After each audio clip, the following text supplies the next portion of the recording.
I finally let it go. 20 years of my youth, completely wasted. On the first day of cutting ties, I clarified to the whole class that the school belle and I were nothing but neighbors. On the second day, to her absolute shock, I returned every single gift she had ever given me, telling her I didn't care anymore. On the third day, I changed my college application, choosing a university as far away from her as possible. Stepping out of the exam hall, she yelled at me from the school hunk's embrace, declaring that the three of us would go to Tsinghua University together. On the surface, I nodded in agreement, but in my heart, I knew it was over. The moment I turned around, I secretly changed my choices and headed to the Northeast alone. That night, she came to me with a bright smile and a plate of dumplings herself. I knew she was showing weakness, trying to apologize. I knew it was rare for her to swallow her pride like this, so I didn't refuse. I figured it would be our last meal together. After I left, she called me, demanding to know why I didn't tell her my plans. My voice was dead calm. The 20 years of feelings we shared had already shattered on Mid-Autumn Festival. During our two families' dinner, she publicly humiliated me, calling me a pathetic simp who couldn't get a hint. That was the moment I finally realized the girl I had cherished in the palm of my hand actually despised me. That was the last birthday she ever spent with me. Every year, my only wish was to marry Wei Yu Tong as soon as possible. After all, since I could remember, I was told she was my future wife. The adults even joked that it was time to set a wedding date. The corners of my lips curled up, my heart secretly rejoicing until Wei Yu Tong did something completely unexpected. As the chatter grew louder, she suddenly slammed her hands on the table and stood up, nearly flipping the whole thing over. I jumped, instinctively turning to look at her, half a piece of shrimp still in my mouth. I had never seen her like this before. She stood there trembling with rage, tears pooling in her eyes as if she had suffered some massive injustice. "Who gave you the right to arrange my life?" she screamed. "He is him, and I am me. I will never marry him in this lifetime, so just give up." I froze completely. The shrimp fell from my lips, hitting the floor. It felt like something was blocking my throat, suffocating me. All the blood rushed to my head, and a loud, ringing sound echoed in my ears. Uncle Wei was the first to react, sharply scolding her. "Watch your mouth." But she didn't back down. "Why shouldn't I say it? To me, he's just a neighbor, at most an older brother. I don't like him at all." Then she pointed her finger dead at me, her eyes piercing and cold. "And let me tell you, stay away from me. Stop hovering around me all the time, it's so annoying." Her resentment was suffocating. Those words were heavy, basically pointing at my nose and calling me a shameless lapdog in front of everyone. My parents' faces turned completely pale. Furious, Uncle Wei raised his hand and slapped her right across the face. The crisp smack echoed through the room, making my entire body flinch. It was the first time I had ever seen Uncle Wei hit her. The force sent her small frame spinning, and the back of her head slammed violently against the corner of the wall. Her mother and I instinctively rushed forward to help her up, but she viciously shoved me away. Caught off guard, I crashed hard onto the floor. Bright red blood dripped steadily from her forehead as she glared at me with pure hatred, looking as if she wanted to kill me. "Are you satisfied now?" she hissed. My eyes widened in shock. As she wiped her tears and turned to leave, I grabbed her arm. "What do you mean by that?" "Explain yourself." She yanked her arm back. "I'll tell you. I hate how shamelessly you follow me around every single day. I don't want anything to do with you, not for the rest of my life." After that day, we didn't speak a single word to each other. Even under the bright morning sun, we were total strangers. I stepped into the classroom first, and Wei Yu Tong followed right behind me. In the past, she always walked in front, and I walked in the back. Now the roles were reversed. Thinking about it, it was actually quite ironic. Our classmates always loved teasing us, calling Wei Yu Tong and me lovebirds, who were never apart. Seeing us walk in one after the other, several guys in the back row pinched their lips, letting out sharp, piercing whistles. They started jeering and laughing. "Look, the lovebirds are here." They used to say this all the time, and I used to feel secretly happy. Today, the words were exactly the same, but my mindset had completely changed. I instinctively glanced sideways at Wei Yu Tong. Her face was freezing cold. Without a shred of emotion, she walked straight to her seat, pulled out her workbook, and started writing. Looking at her icy demeanor, my chest throbbed with a needle-like pain. Some words once spoken can never be taken back. Some things, once they happen, their endings are already sealed. Since you want to cut all ties with me, then let me help you. I dropped my bag at my desk, walked straight up to the podium, and faced the 50-something students in the class. For the very first time, I publicly clarified my relationship with Wei Yu Tong. "Everyone, Wei Yu Tong and I are just neighbors who live across from each other. The only reason we come and go together is because our houses are too close. I apologize for causing any misunderstandings, but let me make this clear. Wei Yu Tong and I are nothing more than neighbors. Please stop making random guesses and stop joking about us. Thank you." As I stepped down from the podium, I saw the shock and confusion in my classmates' eyes. Passing by Wei Yu Tong, her face looked even uglier than before, maybe because of her injury, or maybe because of what I said. From that moment on, we never agreed to go to school together again. Even though we would still inevitably bump into each other on the way, I would only give a polite nod. I never initiated a single conversation. There were so many times she stopped by the side of the road, looking as if she was intentionally waiting for me, biting her lip as if she had something to say. But I just walked right past her, pretending not to notice. Of course, the classmates didn't buy my little speech at the podium. After all, we had been inseparable for over a decade. My desk mate told me they even held secret meetings behind my back to analyze the situation. Their final verdict? I was just throwing a tantrum at Wei Yutong. Once I cooled down, they believed I'd go right back to trailing behind her like a loyal dog. I couldn't even be bothered to argue. If they didn't believe me, fine.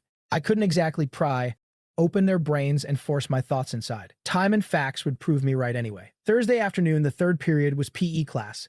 As high school seniors, we were buried in textbooks and mock exams every single day, tortured until our eyes were glazed over and our spirits crushed. The teachers were terrified we'd fall into depression, so whenever PE rolled around, they would ruthlessly herd us all onto the field.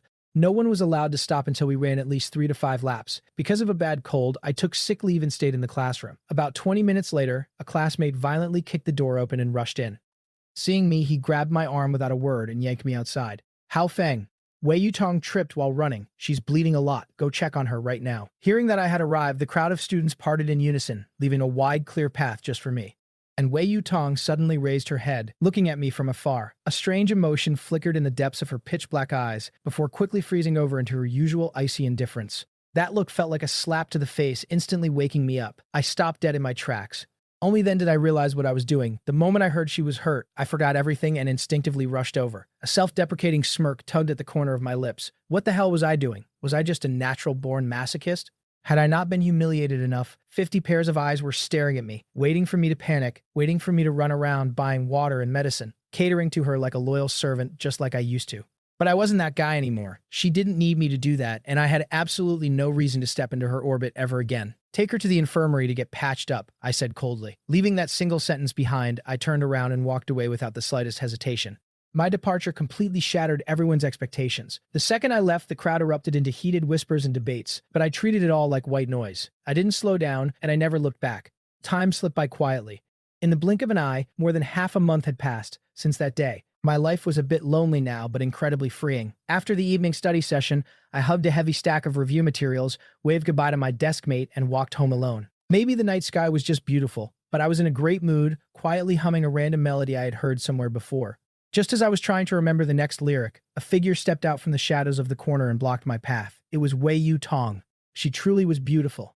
Delicate features, bright eyes, a graceful presence that naturally made guys obsess over her. But no matter how beautiful she was, she had absolutely nothing to do with me anymore. Seeing her suddenly appear, my chest tightened. All those unpleasant memories flooded back, twisting my heart with a dull, suffocating ache. I didn't want anything to do with her. I took a step to the right, trying to bypass her, but to my surprise, she mirrored my movement, blocking my path once again. Annoyance flared up inside me. I raised my eyes, forcing my gaze to remain completely flat and indifferent. Do you need something? She stared back. Do I need a reason to wait for you? Didn't we used to walk home together every single day? I let out a bleak, sarcastic laugh. The past is the past, and right now is right now. They aren't the same. If you don't need anything, I'm leaving. Goodbye. I took another step to the side, ready to walk away. When? She suddenly reached out and grabbed my arm. Brother Hao Feng, what are you doing? Do you really have to be this ruthless? I looked at her hand. Wei Yutong, I want to go home. Please get out of my way. Hao Feng, she gritted her teeth, her voice trembling with frustration. What exactly do you want? Are you really planning to never speak to me again for the rest of our lives? I just said a few harsh words. Do you really have to hold a grudge for this long? Didn't I already apologize? Since when did you become so petty? I looked at her in silence. She really didn't understand.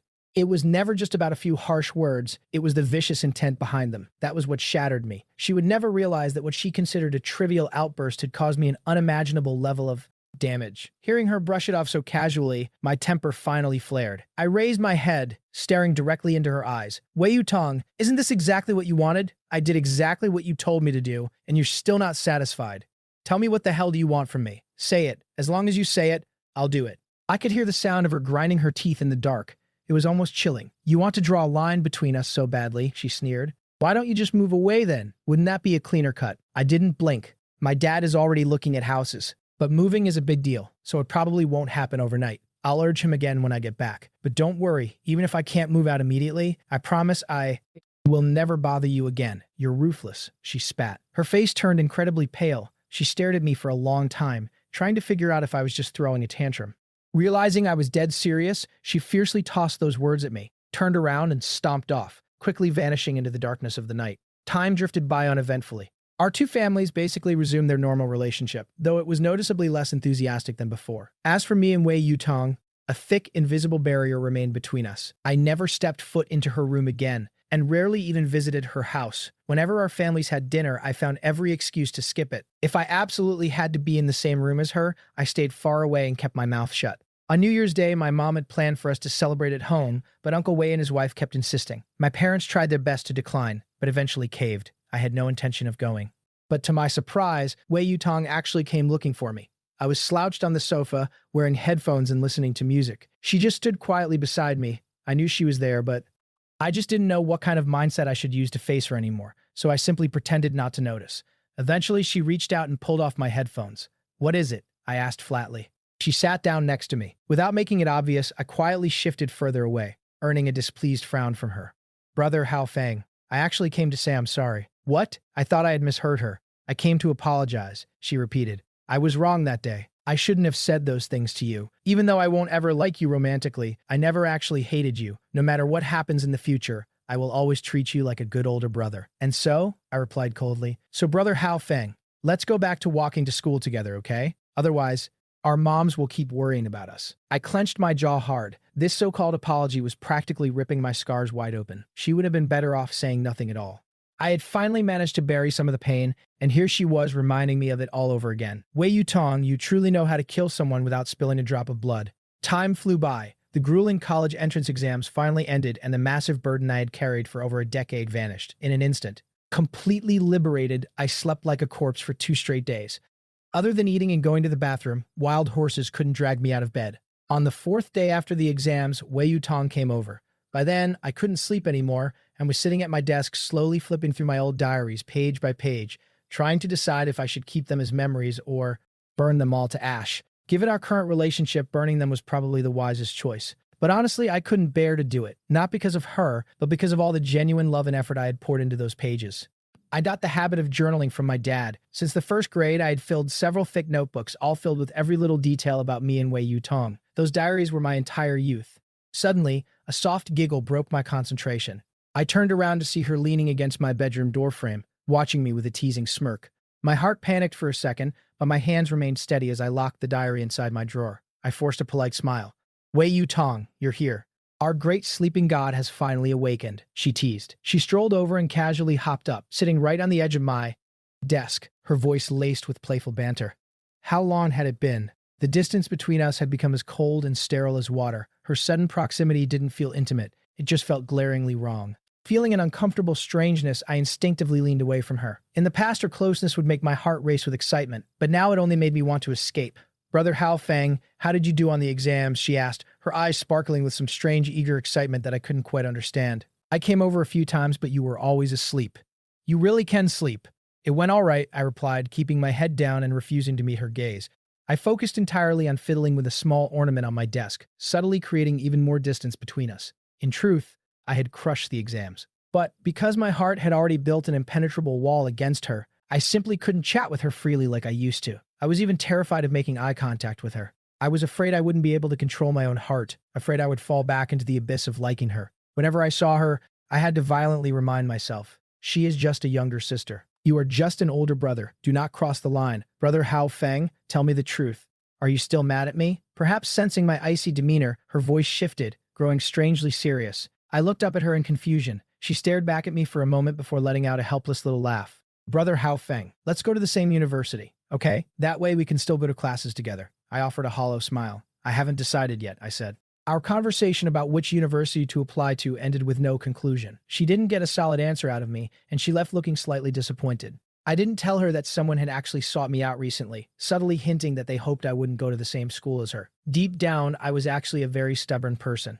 I didn't just blindly obey others. Whether I listened to that person's advice or not was entirely up to me, and the choice I ultimately made had absolutely nothing to do with their demands. I am my own person. The choices I make now are for myself and my parents alone. That evening during dinner, Wei Yutong showed up yet again. She walked in holding 2 steaming plates of fresh dumplings. "Auntie, chive and egg dumplings fresh out of the pot. They smell so good," she cheered. "And I know. These are Brother Hao Feng's favorite. Eat them while they're hot." By that point, I had already scarfed down a massive bowl of rice and 3 pieces of braised pork ribs.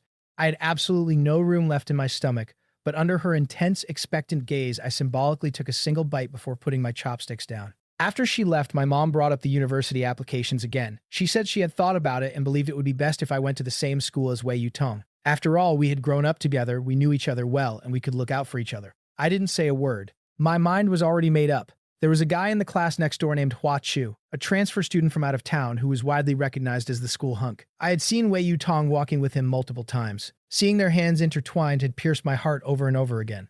And on the day we returned to school to check the exam answers, I saw it with my own eyes. He pulled Wei Yutong into a quiet corner, telling her he wanted to apply to the same university as her. He said he wanted to be her knight and protect her forever. At that moment, the pain in my chest was so agonizing, I felt like I was going to die. She and I submitted our applications on the exact same day. The moment she finished hers, she sprinted into my room like a little rabbit, eagerly asking if I had made my choice. Her eyes were completely filled with stars, but I knew those stars weren't for me. "Did you finish picking?" she asked. "Is it Jinghua University? They're expanding enrollment this year. You can definitely get in." I looked at her. "Wei Yutong, is Hua Chu going to Jinghua too?" I didn't want to ask. I already knew the truth, but I opened my mouth and asked anyway, just for that pathetic, tiny sliver of false hope that still existed inside me. How stupid was I, still holding on to hope for her? But what could I do? I just liked her that much. Wei Yutong paused for a second before a massive beaming smile spread across her face. Yes, his goal since he was little has always been to go to Jinghua. I lowered my eyes, desperately trying to mask the bitter sting in my heart. Wei Yutong's smile slowly faded. She stared intently at the fake, forced smile on my face, her eyes turning dark and unreadable. "Brother, Hao Feng, thank you," she whispered softly. And, "I'm sorry." She had said sorry way too many times, but those few lightweight syllables could never heal the massive scars carved into my heart. I just gave a faint smile and shifted my gaze to a specific spot on my desk. Sitting there were 4 little tiger figurines, each in a different pose, looking majestic and fierce. She had given them to me on my 18th birthday. And I still vividly remembered what she said that day. "Brother Hao Feng, I prepared these for my future boyfriend. I'll let you hold on to them for protection. Once I find a boyfriend, you have to give them back." Back then, I was so naively happy, completely convinced that the future boyfriend she was talking about would be me. But now, I finally understood. She really just wanted me to be a storage unit. 3 years had passed. She had finally found the boy she liked, and my career as her loyal keeper was officially over. I picked up the 4 little tigers and placed them gently into her hands. She looked at me, completely confused.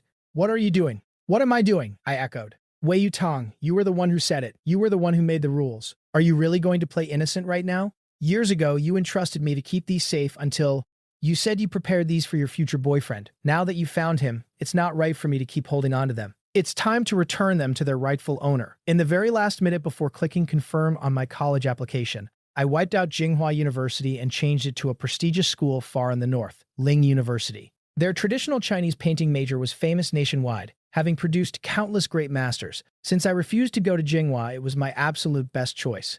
Uncle Wei and Auntie had both asked if I applied to Jinghua, but I always brushed them off with vague answers. The day the acceptance letter finally arrived, I sat there in a daze for a long time. She and I, we truly belonged to different worlds now. Going to college was just another milestone in drawing a permanent line between us.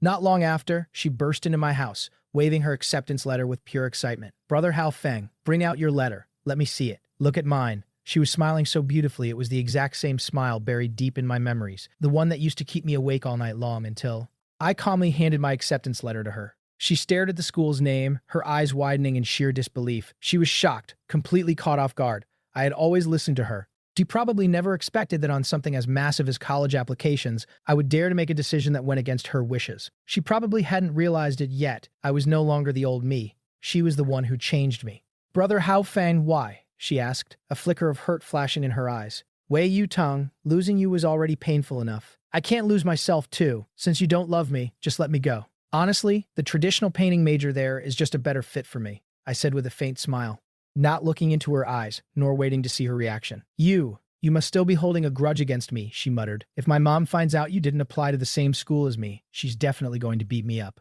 "She won't," I replied with dead calm. "If Auntie really tries to hit you, our houses are so close that I'll definitely hear it. I'll personally go over and explain everything to her. I won't let you get hurt." Suddenly, she leaned in, stopping right in front of my face. She was so close I could literally count her eyelashes. Damn it, my heart traitorously started pounding all over again. I truly, deeply loved those eyes of hers. They looked as if they held an entire sparkling galaxy. "Brother Hao Feng, look at me," she demanded softly.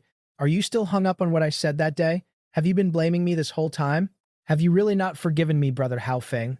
I was just talking nonsense that day. Can't you just forget it? Forget it, how could I? You cut me so deep. How could I not care? How could I just easily forget? Losing love is already pathetic enough. I absolutely refuse to lose my dignity too. Besides, when I already know it's a dead end, why should I force us both to carry that heavy burden? I forgot about it a long time ago, I lied smoothly. She left, her face looking terrible. I truly didn't understand her. I had already backed off this much, so what exactly was she still unsatisfied with? But whatever, I had finally let it go.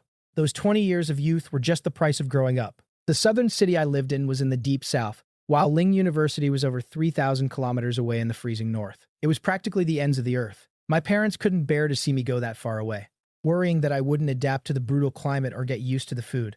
The night I got my acceptance letter, my mom actually cried. She asked if I wanted to repeat a year so I could apply to Jinghua again next year.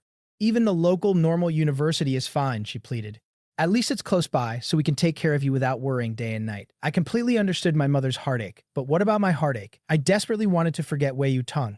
I wanted to start completely over, and to do that, I needed an environment suited for forgetting. I didn't say a word, just looking at my mom with pleading eyes. A mother truly understands her child's heart better than anyone. She grabbed the corner of my shirt, wiping her red, teary eyes. Ling University is fine, she finally relented. Their traditional painting major is even more famous than Jinghua's. Go there and study hard. Try to get into their combined master's and doctoral program. Your dad and I will retire in a few years anyway. If you want to stay up there, we'll just move north to be with you.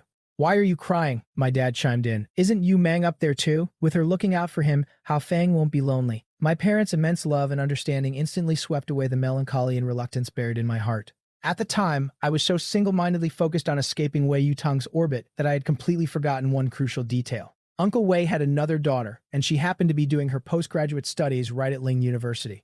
Maybe some things really are just predestined. After spinning around in circles, I was still going to end up living near a member of the Wei family, but thankfully it wasn't Wei Yutong. It was Yu Meng, the older sister who had always genuinely doted on me like a little brother. Wei Yutong's departure date was exactly one day before mine. I really wanted to go see her off, but remembering those vicious words she had spat at me, I completely lost the courage to step out of my door. Instead, I could only peek through the peephole, quietly watching her. She stood outside her door, gripping her luggage, and stood motionless in front of my house for 2 full minutes. It wasn't until Uncle Wei hurried her that she finally took a step and left. Standing on the other side of the door, I watched her walk away step by step, completely walking out of my world. The moment her figure vanished down the stairwell, I stumbled frantically onto the balcony, hiding in the corner just to watch her walk further and further into the distance.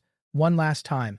In the end, we had truly parted ways. My unspoken, decade-long love was now completely homeless. College life was fresh, exciting, and incredibly busy, yet my mind would constantly drift back to all the years, all the countless minutes and seconds I had spent with her. I kept wondering what she was doing. Was she thinking of me at all? Since the day I was born, I had never been separated from her for this long. The sheer distance felt agonizingly unfamiliar, leaving my heart feeling entirely hollow. So to desperately shift my focus and distract myself, I joined several different clubs. Whenever I had free time, I volunteered, forcing myself to spin like a top until I was as exhausted as a dog. That way, the moment I crawled into bed, I would instantly pass out. After we both arrived at our respective universities, we still kept in touch. Though it was always her messaging me on WeChat, asking how I was doing and demanding I send her some photos. I tried my absolute best to suppress my racing heart, keeping all my replies brief, bland, and straightforward. As for the photos she wanted, I wasn't entirely sure if she wanted pictures of me or the campus. Figuring it was highly likely the latter, I just snapped a bunch of generic scenery and landmark photos and sent them over. Over time, our contact dwindled. We would frequently go 10 days, even half a month without saying a single word. She had the boy she loved keeping her company, and I didn't want to cause any misunderstandings or let my pathetic feelings disrupt her life. So no matter how much I desperately missed her, I forced myself to never initiate a conversation.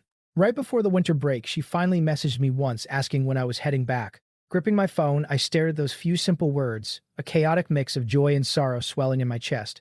After thinking for a long time, I finally typed out a short reply, haven't decided yet. We're not on the same route anyway, so don't worry about me. That very afternoon, she posted a new moment on WeChat. It only had 3 words, we are home. Below the caption were 2 pictures. One was a screenshot of 2 booked flight tickets. The other was a picture of 2 hands tightly intertwined. My heart twisted in pure agony. Dragging my luggage alone, I crossed mountains and seas on my lonely journey back home. The winter break in the north was significantly longer, meaning I could comfortably hole up in my house for quite a few days and eat my mom's home-cooked meals every single day, something I had been aggressively dreaming about at school. Wei Yu Tong had returned a few days before me. Once she knew I was back, she would frequently knock on my door, coming over to sit and chat. Every time she came, she was all smiles. She would eagerly tell me all the crazy rumors from her university, bragging about how close her dorm was to Huachu's, and excitedly recounting all the places they had explored together, shoving photo after photo of them into my face. In return, I told her about the massive goose feather snowstorms in the north and the long, sharp icicles hanging from the eaves. I told her about the fearless locals who would smash open the thick ice just to jump into the freezing river for a swim. Most of the time, she just listened quietly, occasionally flashing a faint smile. Sometimes she'd tease me for being a glutton. Other times, she'd strictly remind me to bundle up and not catch a cold, or nag me to take better care of myself since I was all alone up there. I immediately categorized everything she said and did as pure, platonic concern from a younger sister. I didn't dare overthink it, and I absolutely didn't dare to take her words straight to heart. Regardless, I still had to live my own life, and everything else was just fleeting clouds. One day, she walked into my house just as I was lounging with my legs propped up on the coffee table, ruthlessly devouring a watermelon and getting sticky juice absolutely everywhere. She rolled her eyes at me, marched into the bathroom, and chucked a wet towel straight at my face, her tone dripping with absolute disgust. "Look at how you eat. So barbaric. What girl would ever want to be with you?" The words hit me like a truck. "Is that why you treated my love like garbage? Is that why you humiliated me so thoroughly?" My heart violently seized in my chest. "Wei Yu Tong, please just stay far away from me. I'm begging you." Ultimately, our two families still ended up spending the spring festival together. My parents and I were dragged over to Uncle Wei's house bright and early.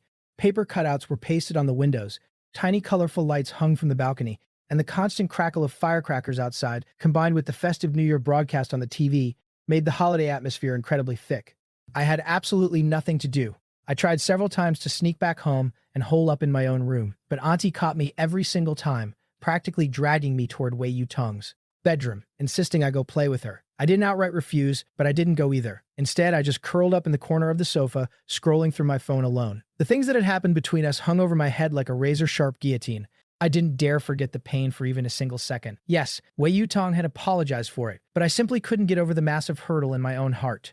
I didn't know if I was just being overly petty and vindictive. I just knew that there was still a long, jagged scar across my heart that was constantly bleeding. Suddenly, my phone was forcefully snatched right out of my hands. I jumped in shock. Wei Yu Tong had one arm propped on the armrest next to me, holding my phone up to her face, blatantly snooping at my screen. "I'm watching a show, give it back," I snapped, reaching out to grab it. But she was too quick. She dodged my hand, flashed me a provocative smirk, and sprinted away.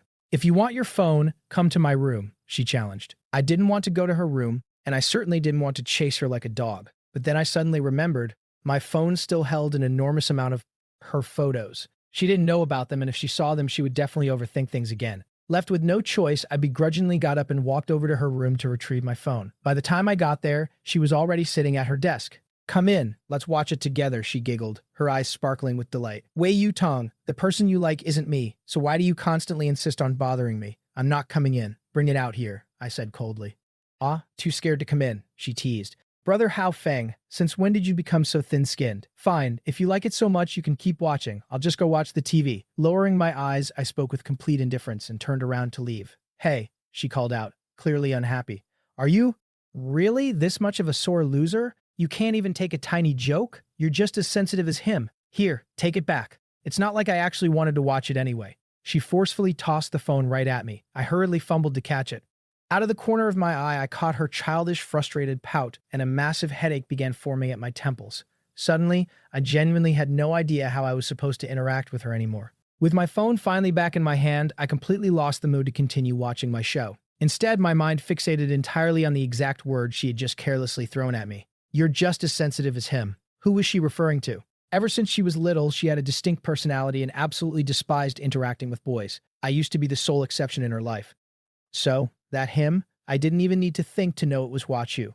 Realizing the truth, a bitter taste filled my mouth. I opened my photo album and, one by one, permanently deleted every single photo of her I had accumulated over the years until it was almost 9 o'clock. Suddenly, Wei Yumeng called in via video chat. Both families gathered around, excitedly chatting with her for a good while before Uncle Wei called out, "Hao Feng, come here. Your older sister has something to say to you." I walked over and sat down. On the glowing phone screen, Wei Yumeng was quietly gazing at me, a gentle, hidden smile pooling in her eyes. "How are you?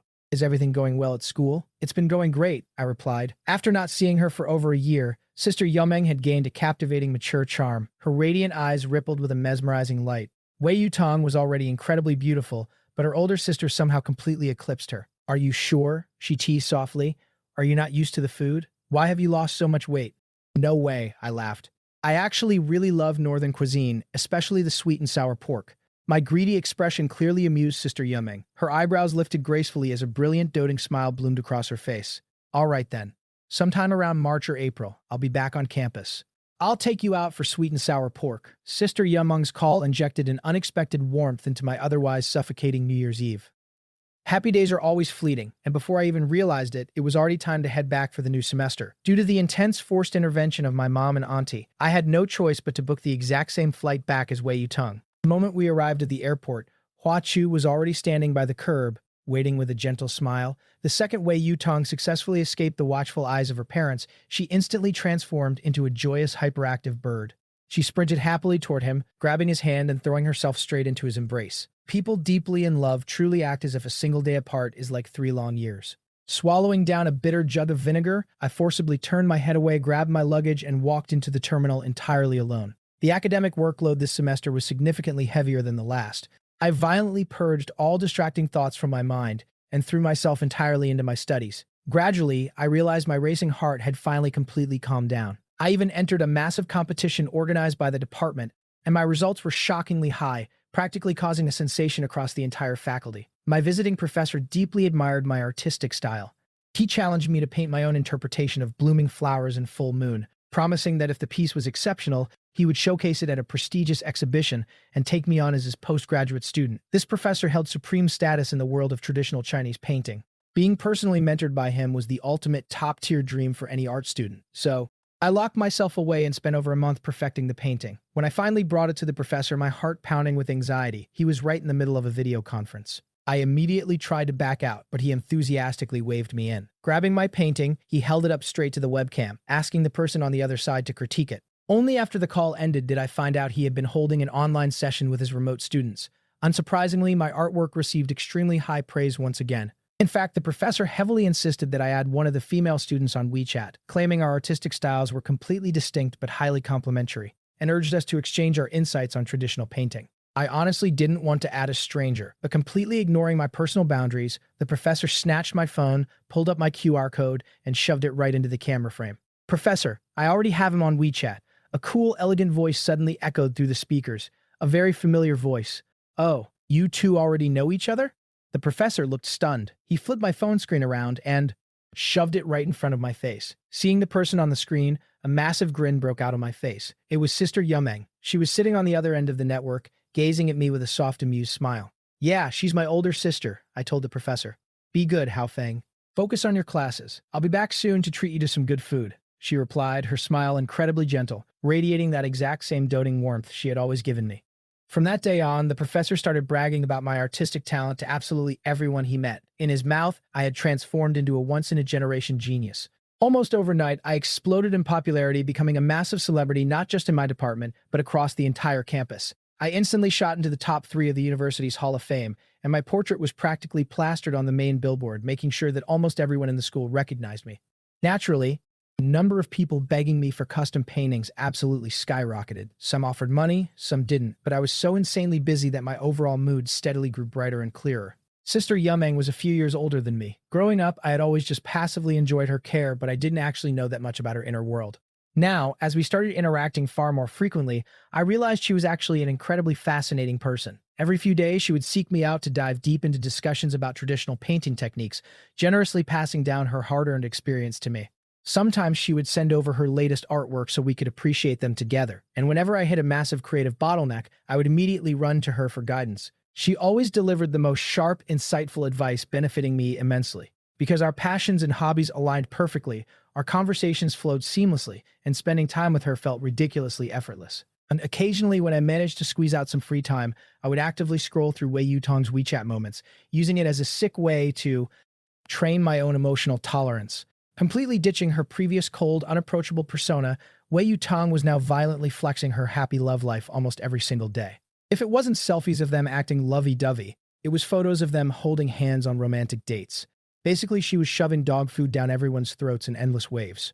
It made my throat burn with a bitter taste. I desperately wanted to wash that bitterness away with the sweet and sour pork Sister Yumung had promised me, but her return date kept getting delayed over and over again. Left with no other choice, I had to drag my roommates to the restaurant to eat it twice. When summer vacation finally rolled around that year, Wei Yutong didn't contact me and I absolutely didn't bother her. Once again, I carried my luggage entirely alone and began the long journey home. I think I had finally gotten completely used to a life without her. I was slowly learning how to grow up all on my own. Because I took a red-eye flight, I arrived home a little past 6 a.m. Without even stopping to chat with my parents, I took a lightning-fast shower and dive-bombed straight into bed to catch up on sleep.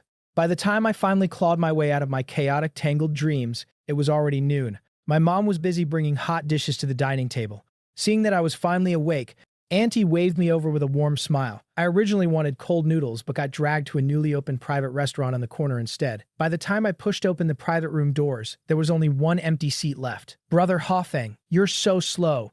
The whole family is waiting for you. Before I could even sit down, Wei Yutong's voice rang out. I raised my eyes, about to reply, but the sight before me drove a vicious knife right into my eyes. The pain was suffocating. I hadn't seen her for half a year. She looked more mature now, but the thick, melting tenderness in her eyes was given entirely to the man beside her. She leaned against his arm with a shy smile, their fingers intertwined so tightly that not even a sliver of air could pass between them. My eyes stung, but my heart bled. She actually brought him home to meet her parents. The 19 years of history between me and Wei Yutong, memories that belonged solely to me, came to a brutal, grinding halt. In an instant, my mind went completely blank. Hafeng, sit down. Order whatever you like. Auntie greeted me warmly.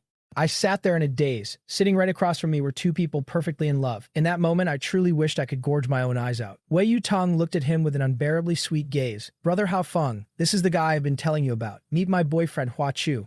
Of course I knew who he was. He was the transfer student in our grade, the undisputed campus idol. His gentle, reserved nature was the exact opposite of my loud, carefree personality. I guess girls just naturally gravitate towards his type. And I had to admit, I really couldn't compare to him. What else could I say? I could only force out a stupid, hollow laugh. Brother Hafeng, Hua Chu is really introverted. You have to get along with him. We had known each other for 19 years. She knew exactly what kind of person I was. Yet, in front of everyone, she was silently warning me, as if I were some venomous snake. I wasn't that kind of guy. But my God, I was so utterly disappointed. As the dinner went on, Uncle and Auntie clearly weren't happy with Hua Chu's family background. They kept putting food in my bowl, completely ignoring him. Hua Chu looked visibly awkward, while Wei Yutong constantly whispered to comfort him. This was the Wei family's private business, so as an outsider, I kept my mouth shut and focused entirely on the food. Once I had eaten enough, I put down my chopsticks and slipped out to the small balcony for some fresh air. I just couldn't stomach watching them show off their love anymore. The balcony was small and hidden. I tucked myself into the shadows where no one could easily spot me. But just a moment later, a flurry of hurried footsteps stopped right outside. Not wanting to be seen, I silently shrank further into the corner. Yutong, what is so great about this Hua Chu? Is he really worth you being this dead set on him? Just look at his family background. How could he ever compare to Hafeng? Why must it be him? I froze. It was Auntie and Wei Yutong. I desperately wanted to leave. This was their family drama and I shouldn't be hearing this.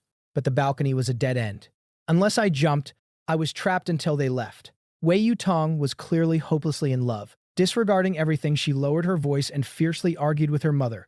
From my hiding spot, I could see Hua Chu standing awkwardly to the side, watching the whole scene unfold. He still had a smile on his face, but it was tainted with a pathetic, miserable sense of inferiority. For a split second, I actually felt sorry for him. Honestly, what did he do wrong? He couldn't choose his parents. He was just a guy who met a girl he liked and wanted to protect her. As for the messy history between me and Wei Yutong, that had absolutely nothing to do with him. Truth be told, neither of them were wrong. They just wanted to live the life they chose. A bitter, self-deprecating smile crept onto my face. Why could I find excuses to forgive everyone else? Yet I couldn't save myself. Outside, Wei Yutong completely lost control of her emotions. Her voice spiked in volume. Mom, can you please just think about me for once? The man I love is Hua Chu. Only with him will your daughter ever be happy. Lan Hafeng might be great, but he's just a neighbor. At most, he's just a brother to me. I don't like him, not now, and definitely not ever. Boom. It felt like a sledgehammer had just smashed directly into my skull. A rush of unbearable acidity surged up my nose. My vision blurred, my legs wobbled, and my chest hurt so much I thought my heart would rip in half. I couldn't listen to this anymore. If I didn't step out right now, I didn't know what kind of soul-crushing words she'd spit out next. Auntie went pale with rage, raising her hand to slap her. I stormed out of the balcony and grabbed Auntie's arm midair. Auntie's expression instantly crumbled. Her lips trembled, but no words came out. The overwhelming guilt in her eyes felt like an ocean trying to drown me. And then, Wei Yutong turned to look at me. Her gaze was freezing so cold it sent violent shivers straight through my soul. I didn't know where this icy hostility came from or why she was directing it at me. I could only laugh at myself. Gently patting Auntie's hand to calm her down, I forced a smile. Auntie, I don't actually like Yutong, and she doesn't like me. It's impossible for us to be together. Besides, I already have someone I like. We're doing great right now. I had finally let it go. Those 20 years of youth, I'll just pretend I fed them to the dogs. That night, I lay in bed, unable to sleep as the agonizing pain in my chest kept spreading. Around midnight, my phone lit up with a message from her. Do you really have a girlfriend? Who is it? I stared blankly at the screen for a very long time, until my eyes began to water. Well, it's not you anyway. Why do you care? I muttered, tossing my phone to the foot of the bed without bothering to reply. The next morning, sporting massive dark circles under my eyes, I met up with a few high school buddies to go mountain climbing. After last night's disaster, I wanted to stay as far away from Wei Yutong as humanly possible, but our houses were just too close. Escaping her was the entire reason I organized this trip. But the moment I opened my front door, Wei Yutong and Hua Chu were right there, putting on their shoes. Talk about bad luck. I gave a stiff nod, not wanting to speak, but she looked up with a chilling stare. Right on time. Let's go. I called a car downstairs. I froze. You guys are coming too? She sneered. What else? Let you wander off alone. My heart instantly sank to the absolute bottom. Why the hell are you two joining us? Since I was the one who organized this whole thing, if I bailed halfway, my boys would absolutely murder me. I wanted to slap myself so hard. I planned this trip strictly to avoid seeing them, but now I dragged them right under my own nose. Talk about digging your own grave. When we gathered at the foot of the mountain, it was just my usual crew of close friends. Boys' friendships are simple and pure. We threw our arms around each other, laughing and shouting like idiots. They all knew about my history with Wei Yutong. They used to joke that we were the golden couple. But now, seeing her boldly holding another guy's hand right in front of my face, my bros were completely baffled, frantically shooting me confused glances. Faced with their burning gossip radar, what could I even say? That my unrequited love lasted almost 2 decades? That she only ever saw me as a brother? I couldn't say a damn word. All I could do was smile bitterly. Yutong, why don't you introduce your boyfriend to the guys? She leaned shyly against him, smiling coyly. Jiang Qing, who never had a filter, practically yelled, Whoa, since when did you get a boyfriend? These guys knew exactly how deeply I cared for her. They also remembered the time she publicly humiliated me. They even spent days cursing her out for my sake. This idiot Jiang Qing was clearly trying to demand justice for me. I could only sigh. This guy really knew exactly where to pour the salt. Wei Yutong's expression instantly darkened. Luza, seeing my total embarrassment, used his height advantage to slap a hand over Zhang Qing's mouth. Cut the crap. Start climbing. Mountain climbing is hard physical labor, definitely not meant for kids who spent their whole lives buried in books. Halfway up, everyone was exhausted, collapsing under the shade of the trees. They surrounded me, looking like they wanted to speak but were terrified of hurting my pride. It was funny yet incredibly heartwarming. I took a deep breath. I'll only say this once, so nobody ask again. That childhood engagement stuff was just our elders joking around. She's always just seen me as a brother. I was the one who misunderstood. Hua Chu is the guy she actually likes. Luzi looked stunned. Damn it, Hafeng, don't tell us your feelings for her were fake. How could they be fake? For Wei Yutong, I almost threw away my own dignity. But I just turned my head, staring at a small wild daisy blooming in the distance. A forced bond never lasts. She is her, and I am me. It will all pass. The guys sighed in unison, lamenting how unpredictable life could be. Then, they instantly hyped each other up, swearing that as soon as we got back, they'd cast a massive net and catch me a girlfriend 100 times better than Wei Yutong. I couldn't argue with them, so I just let them ramble on. Finally, we made it to the summit. The guys were loudly arguing about getting shaved ice from the only shop up there, but I glanced over and saw Wei Yutong and Hua Chu sitting under a tree, feeding each other raspberries. One for you, one for me. Their eyes were locked together, practically dripping with affection. My chest tightened violently. The taste in my mouth was 10 times sourer than those berries. Refusing to torture myself any longer, I turned on my heel and walked in the opposite direction. Lu Zi followed right beside me, muttering under his breath, Wei Yutong is so blind and ungrateful. She's definitely going to regret this. That Hua Chu guy is clearly bad news. With her naive personality, she's going to get played hard. I let him vent his righteous fury, not bothering to interrupt.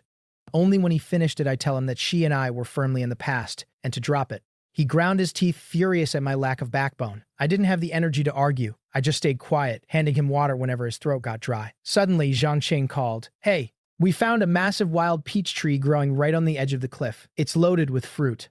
Get over here. There were plenty of peach trees around, but one growing straight out of a sheer cliff face was incredibly rare. Luzi and I rushed over to see the spectacle. On the eastern slope, a massive tree was jutting out diagonally from the rocky ledge, its branches weighed down heavily by plump peaches. Looking at the branches, they seemed so close. I thought if I just reached out, I could grab one. Driven by an impulsive rush of adrenaline, I ignored my friend's frantic meowings and climbed right over the safety guardrail. I leaned forward, reaching for a branch extending over the abyss. I don't know if it was just my terrible luck, or if the ancient weathered rocks simply couldn't hold my weight. But suddenly the ground crumbled beneath me, a wave of dizziness hit me, and I plunged headfirst into the empty air. Maybe I wasn't meant to die today. In that split second between life and death, my hand desperately lashed out and grabbed a thick peach branch jutting from the rock crevices, violently halting my fall. I was left dangling helplessly in midair. Above me, Zhang Qing and the guys were screaming at the top of their lungs, but all I could hear was a deafening ringing in my ears.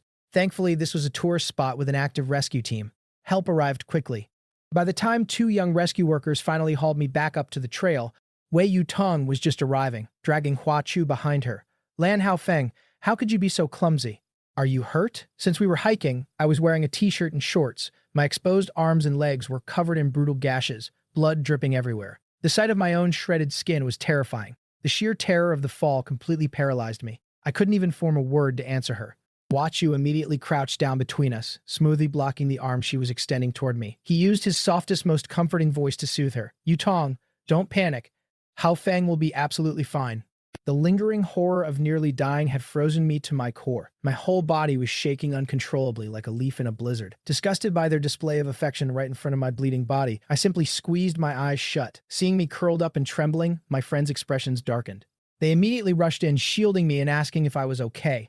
When the rescue team carried me down the mountain on a stretcher, the ambulance was already waiting with its sirens blaring. My boys all piled into the back of the ambulance with me. As for Wei Yutong, she just held Hua Chu's hand carefully, following far behind us. The only ones surrounding me when it mattered were my true brothers. In that moment, any lingering warmth I had for her completely froze over. The ambulance screeched to a halt at the hospital doors. I saw my parents sprinting toward me like maniacs, their eyes red and overflowing with tears. My nose stung sharply. I had nearly gotten myself killed just trying to escape Wei Yutong for some peace and quiet, and she didn't even care that I was bleeding out, but my parents were weeping over me. Thank God I still had them. At least someone in this world actually loved me. I spent 4 days in the hospital, with my parents guarding my bed every single second. Uncle Wei and Auntie came every day too, bringing fruits and home-cooked meals, exhausting themselves to look after me. I felt terrible and deeply appreciated it. I knew exactly what they were trying to do. They were using their own actions to compensate because they knew Wei Yutong knew exactly how badly I was hurt. Yet she hadn't come to see me even once. If I said I wasn't disappointed, it would be a lie. On the afternoon of my third day, I had just woken up from a nap when I heard muffled arguing outside my door. The voices were familiar, Wei Yutong and Hua Chu. Separated by the wooden door, I couldn't hear every word, but it sounded like she wanted to come in and check on me, and Hua Chu was flat out refusing. They were having a nasty fight right in the hallway. I was getting discharged tomorrow anyway. Whether she visited me now or not meant absolutely nothing. If her coming in here was just going to make her boyfriend throw a fit, then it was better if she just stayed away. I truly didn't care anymore. My 20 years of devotion, consider it completely obliterated. Listening to them argue, the medication dragged me back under, and I fell asleep again. I didn't wake up until my mom pushed the door open. The hospital room was exactly as it had been. In the end, she never walked through that door. Mom asked me why my expression looked so strange, and I just smiled and shook my head. On the day I was discharged, both our families showed up in full force, packing the room to the brim.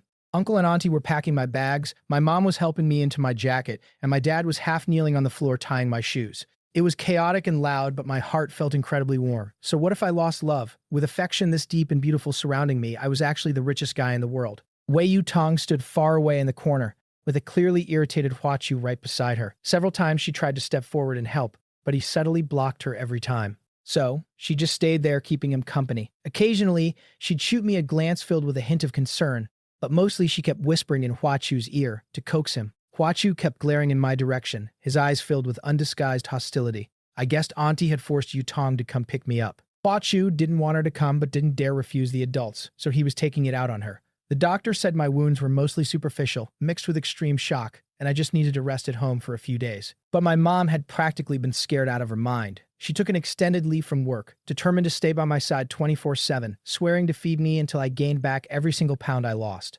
I couldn't win an argument with my mom, so I was forced to stay in bed every single day. She treated me like a prize pig, feeding me constantly. All I did was eat and sleep, sleep and eat. I was practically growing mold from being so idle. One afternoon, my mom's company called, saying there was an urgent matter she needed to handle. The poor woman hurriedly packed her bag, rattling off a minimum of 500 words of instructions before she left. I nodded along to everything. The second her footsteps disappeared down the hallway, I bolted upright and sprinted a few laps around the house in pure joy. After lying in bed for over 10 days, I felt like my legs were about to atrophy. If I didn't move, just as I was having the time of my life, my phone rang. It was Wei Yutong. I instantly sobered up, frowning as I debated whether to answer. After seeing her complete indifference to my near-death experience, my disappointment in her had reached an all-time high. During my recovery at home over the past few days, she had come by a few times to drop off food. It was always Auntie who cooked those nutritional meals for me, and my mom would accept them all, though I rarely ate them. Several times, Wei Yutong asked to come into my room to see me, but my mom always shut her down, using the excuse that I was asleep. "Auntie, I just want to take a quick look. I promise I won't do anything. We even used to sleep in the same bed when we were kids. I really do see Ho Feng as my own biological brother," she had pleaded. But my mom didn't even blink. "You said it yourself. That was when you were kids and didn't know any better. You're adults now, and you have a boyfriend. You need to know how to keep your distance."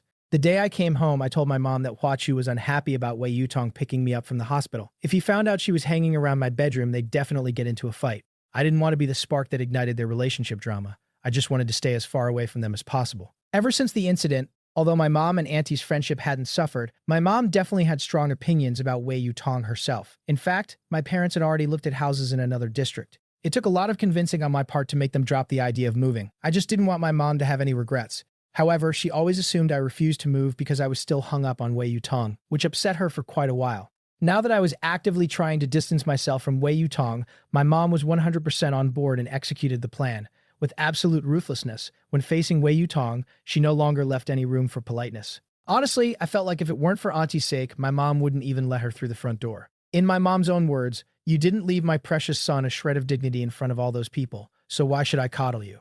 Do you really think my son can't live without you?" My mom was right. I did like her, but she wasn't my oxygen. Someday I'd shake off these feelings entirely and find a girl who truly cared about me. I had been lying at home for 5 days, and Wei Yutong hadn't even touched the doorknob of my room. I thought she would have gotten the hint by now. Staring at the ringing phone, I hesitated, but my finger accidentally swiped the screen, unlocking it. Wei Yutong's voice came through the speaker loud and clear. "Brother, Ho Feng, open the door." She spoke with the exact same tone as always, a little arrogant, a little bossy. Because I was so fed up with her attitude, my tone wasn't great either. "I came to see you. Aren't I just worried about you? I've come by so many times, but Auntie never lets me see you. I've been thinking about you this whole time. From what I saw, Auntie just left. Hurry up and open the door so I can come in. My injuries hurt. I can't get up." Actually, I was standing right next to the door. Through the peephole, I could clearly see the impatience written all over her face. "Take your time getting up. I'm in no rush. I'll just wait right here at the door. I'll come in whenever you open it." Seeing how stubbornly she was standing there, I figured it wouldn't be right to just play dead forever. After a moment of thought, I decided to let her in. I slowly walked over and pulled the door open, and immediately regretted it. I thought she was alone, but Hua Chu was practically glued to her back. Seeing those two conjoined twins standing there made my head throb. I wanted to chop off my own hand for opening the door. Even though my intestines were green with regret, they were already here. I couldn't exactly slam the door in their faces now. "You're here. Please, come in." I deliberately used the formal please. Wei Yutong shot me a quick glare, grabbed Hua Chu's hand, turned sideways, and squeezed past me. She flopped down on the sofa like she owned the place, with Hua Chu pressing tightly against her side. The two of them were stuck together like Siamese twins, without a millimeter of space between them. I couldn't help but roast them mentally. "I know you guys are deeply in love, but do you really have to perform it live for me every second?" Outwardly, though, I kept up the polite host act and went to the kitchen to cut some fruit. "Brother Ho Feng, the day you fell, I found out too late and couldn't save you in time. I'm so sorry. It wasn't your responsibility anyway. Why are you apologizing? It's fine. I knew it. The handsome Lan Hao Feng I know is the most generous guy ever. He'd never be mad at me. Honestly, my mom forced me to come. She said if I didn't get your forgiveness, she wouldn't claim me as her daughter anymore. I was forced into this too." I gave a speechless laugh. "I really don't blame you. If you need me to, I can go tell Auntie Maya myself." "Hao Feng, your house is beautiful." Hua Chu, visiting for the first time, looked around curiously. "My mom designed it. She's an interior designer, quite well known in the industry. My talent for drawing is probably inherited from her." I walked out carrying the fruit platter and set it on the coffee table. Using a small fork, I handed a piece of cantaloupe to Hua Chu, then stabbed a piece for myself and popped it into my mouth. Chilled fruit on a hot summer day is absolute bliss, especially for someone like me who had been aggressively overfed by my mom for days and hadn't tasted anything this refreshing in ages. Wei Yutong stared straight at me, unblinking. I had no idea what her problem was, but her intense glare made the fruit taste like cardboard. "What are you looking at? Are you crazy?" I asked, genuinely confused. "Where's my fruit? Lan Hao Feng, is this how you treat your little sister?" I rolled my eyes. "Are your hands broken? Can't you get it yourself?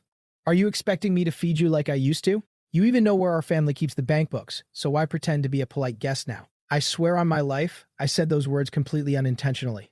I was just casually chatting. I meant absolutely nothing by it. But Huachu's face darkened almost instantly. He looked a mix of indignant, resentful, and mostly fiercely jealous.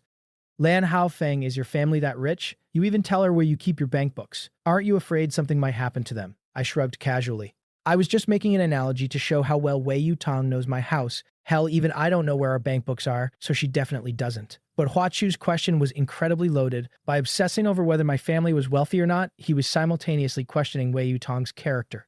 I was genuinely amazed by this guy's bizarre thought process. My dad is a middle school teacher, and my mom is a designer. They make decent money. Our family isn't exactly rich, but we get by.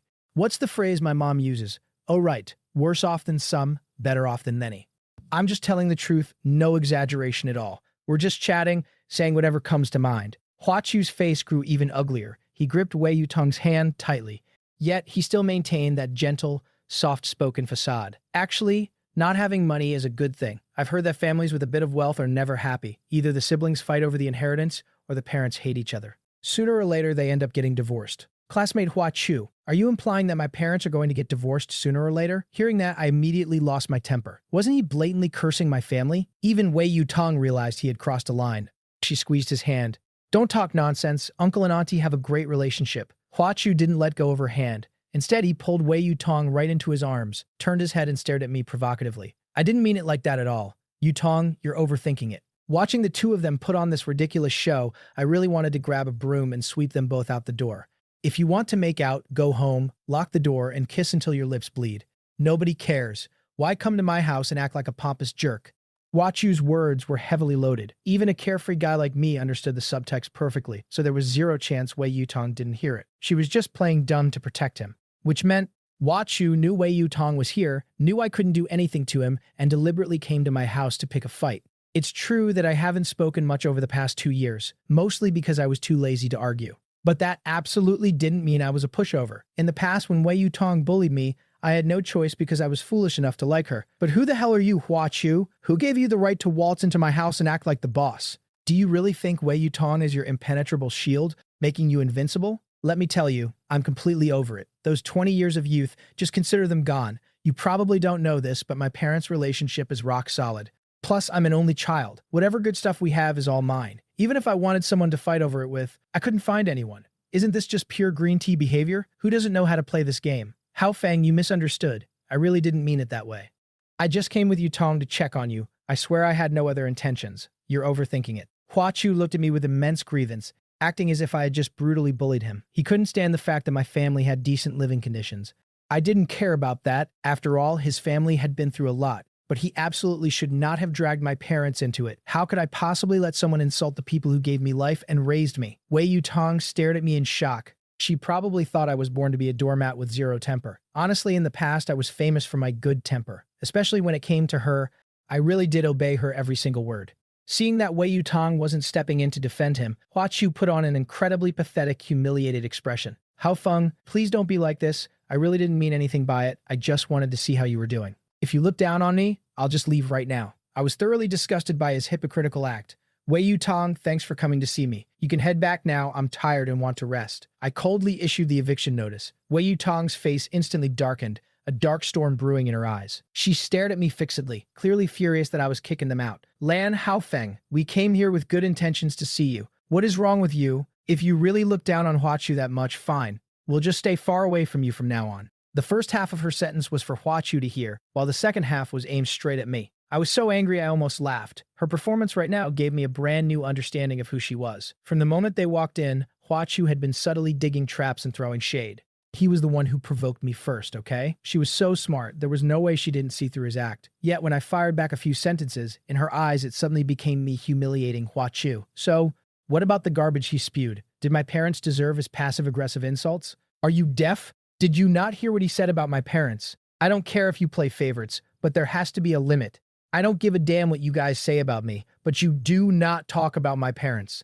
I don't want to argue. Get the hell out, and don't bother coming back unless it's an emergency. Wei Yutong froze, her eyes filling with pure disbelief. Yutong, I really didn't mean what he said. He's misunderstanding me. You have to believe me. Believe my ass. I stared at the absurd drama unfolding in front of me, completely speechless. Why the hell was my hand so itchy? Why did I even open the door? Lan Haofeng, The way Hua Chu spoke about uncle and auntie was definitely thoughtless, but he's always been someone who speaks without thinking.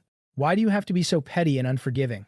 Setting the facts aside, are you completely blameless? You clearly know his family went through a massive tragedy, and his parents separated, yet you bragged right to his face about how great your life is. Weren't you deliberately triggering him? Brother Hafeng, how did you become a person like this? Her evaluation practically called me malicious. I was so angry I burst out laughing. Was this really the Wei Yutong I had known for 19 years? Truly, a manipulative green tea and a loyal lapdog make the perfect match. Wei Yutong, I'm too lazy to waste another word on you. I'm tired. I kindly ask you both to roll out of my house. Thank you. Wei Yutong grabbed Hua Chu's hand and stormed out, fuming. Just before crossing the threshold, Hua Chu glanced back at me. The smug triumph in his eyes was so glaringly obvious. I just found it hilarious. Because she favored him, he felt he could act with absolute impunity. 2 days later, Jiang Qing and Luza came looking for me. Only then did my mom reluctantly agree to let me out for some fresh air. The moment I stepped out the door, my mom followed right behind me, rattling off a massive list of taboos. Don't do this, don't do that. Ignoring her, the two of them grabbed me and sprinted toward the stairs, charging out toward the beautiful blue sky and white clouds. Behind us, we could hear my mom's helpless, laughing scolding. Late Saturday afternoon, Wei Yutong suddenly knocked on my door. I really didn't want to see her. The memory of our last encounter was still fresh in my mind, but my mom quickly unlatched the door and asked what she wanted. Wei Yutong stretched her neck to peek inside. I was slouched on the sofa watching a variety show, laughing my head off. She seemed to frown slightly upon seeing me, but quickly relaxed, smiling as she said she wanted to treat me to hot pot. My mom hesitated for a second, but eventually let her in so we could talk alone. A new Chongqing authentic hot pot place just opened on Center Street. It's super spicy and fresh. The flavor is supposed to be amazing. Go change your clothes, my treat. I was completely unmotivated to move, shaking my head vigorously like a rattle drum. Too hot, not going. If this were the past, back when I was still in my ultimate simp phase, I would have been absolutely ecstatic if she asked me out. But after everything that had happened, I only wanted to stay as far away from her as possible. Besides, over the past year, every single time I was with her, something terrible happened. My bad luck went through the roof. She was practically my walking jinx. My horrific injuries had just barely healed, and I absolutely did not want to end up back in the hospital. No matter how much Wei Yutong tried to persuade me, I kept shaking my head like a rattle drum, flat out refusing to cooperate. Just go, give me some face, Brother Haofeng. Consider it my apology for what happened last time. Apologize for what? Everything's fine, I replied, my eyes glued to the TV, not even bothering to look at her.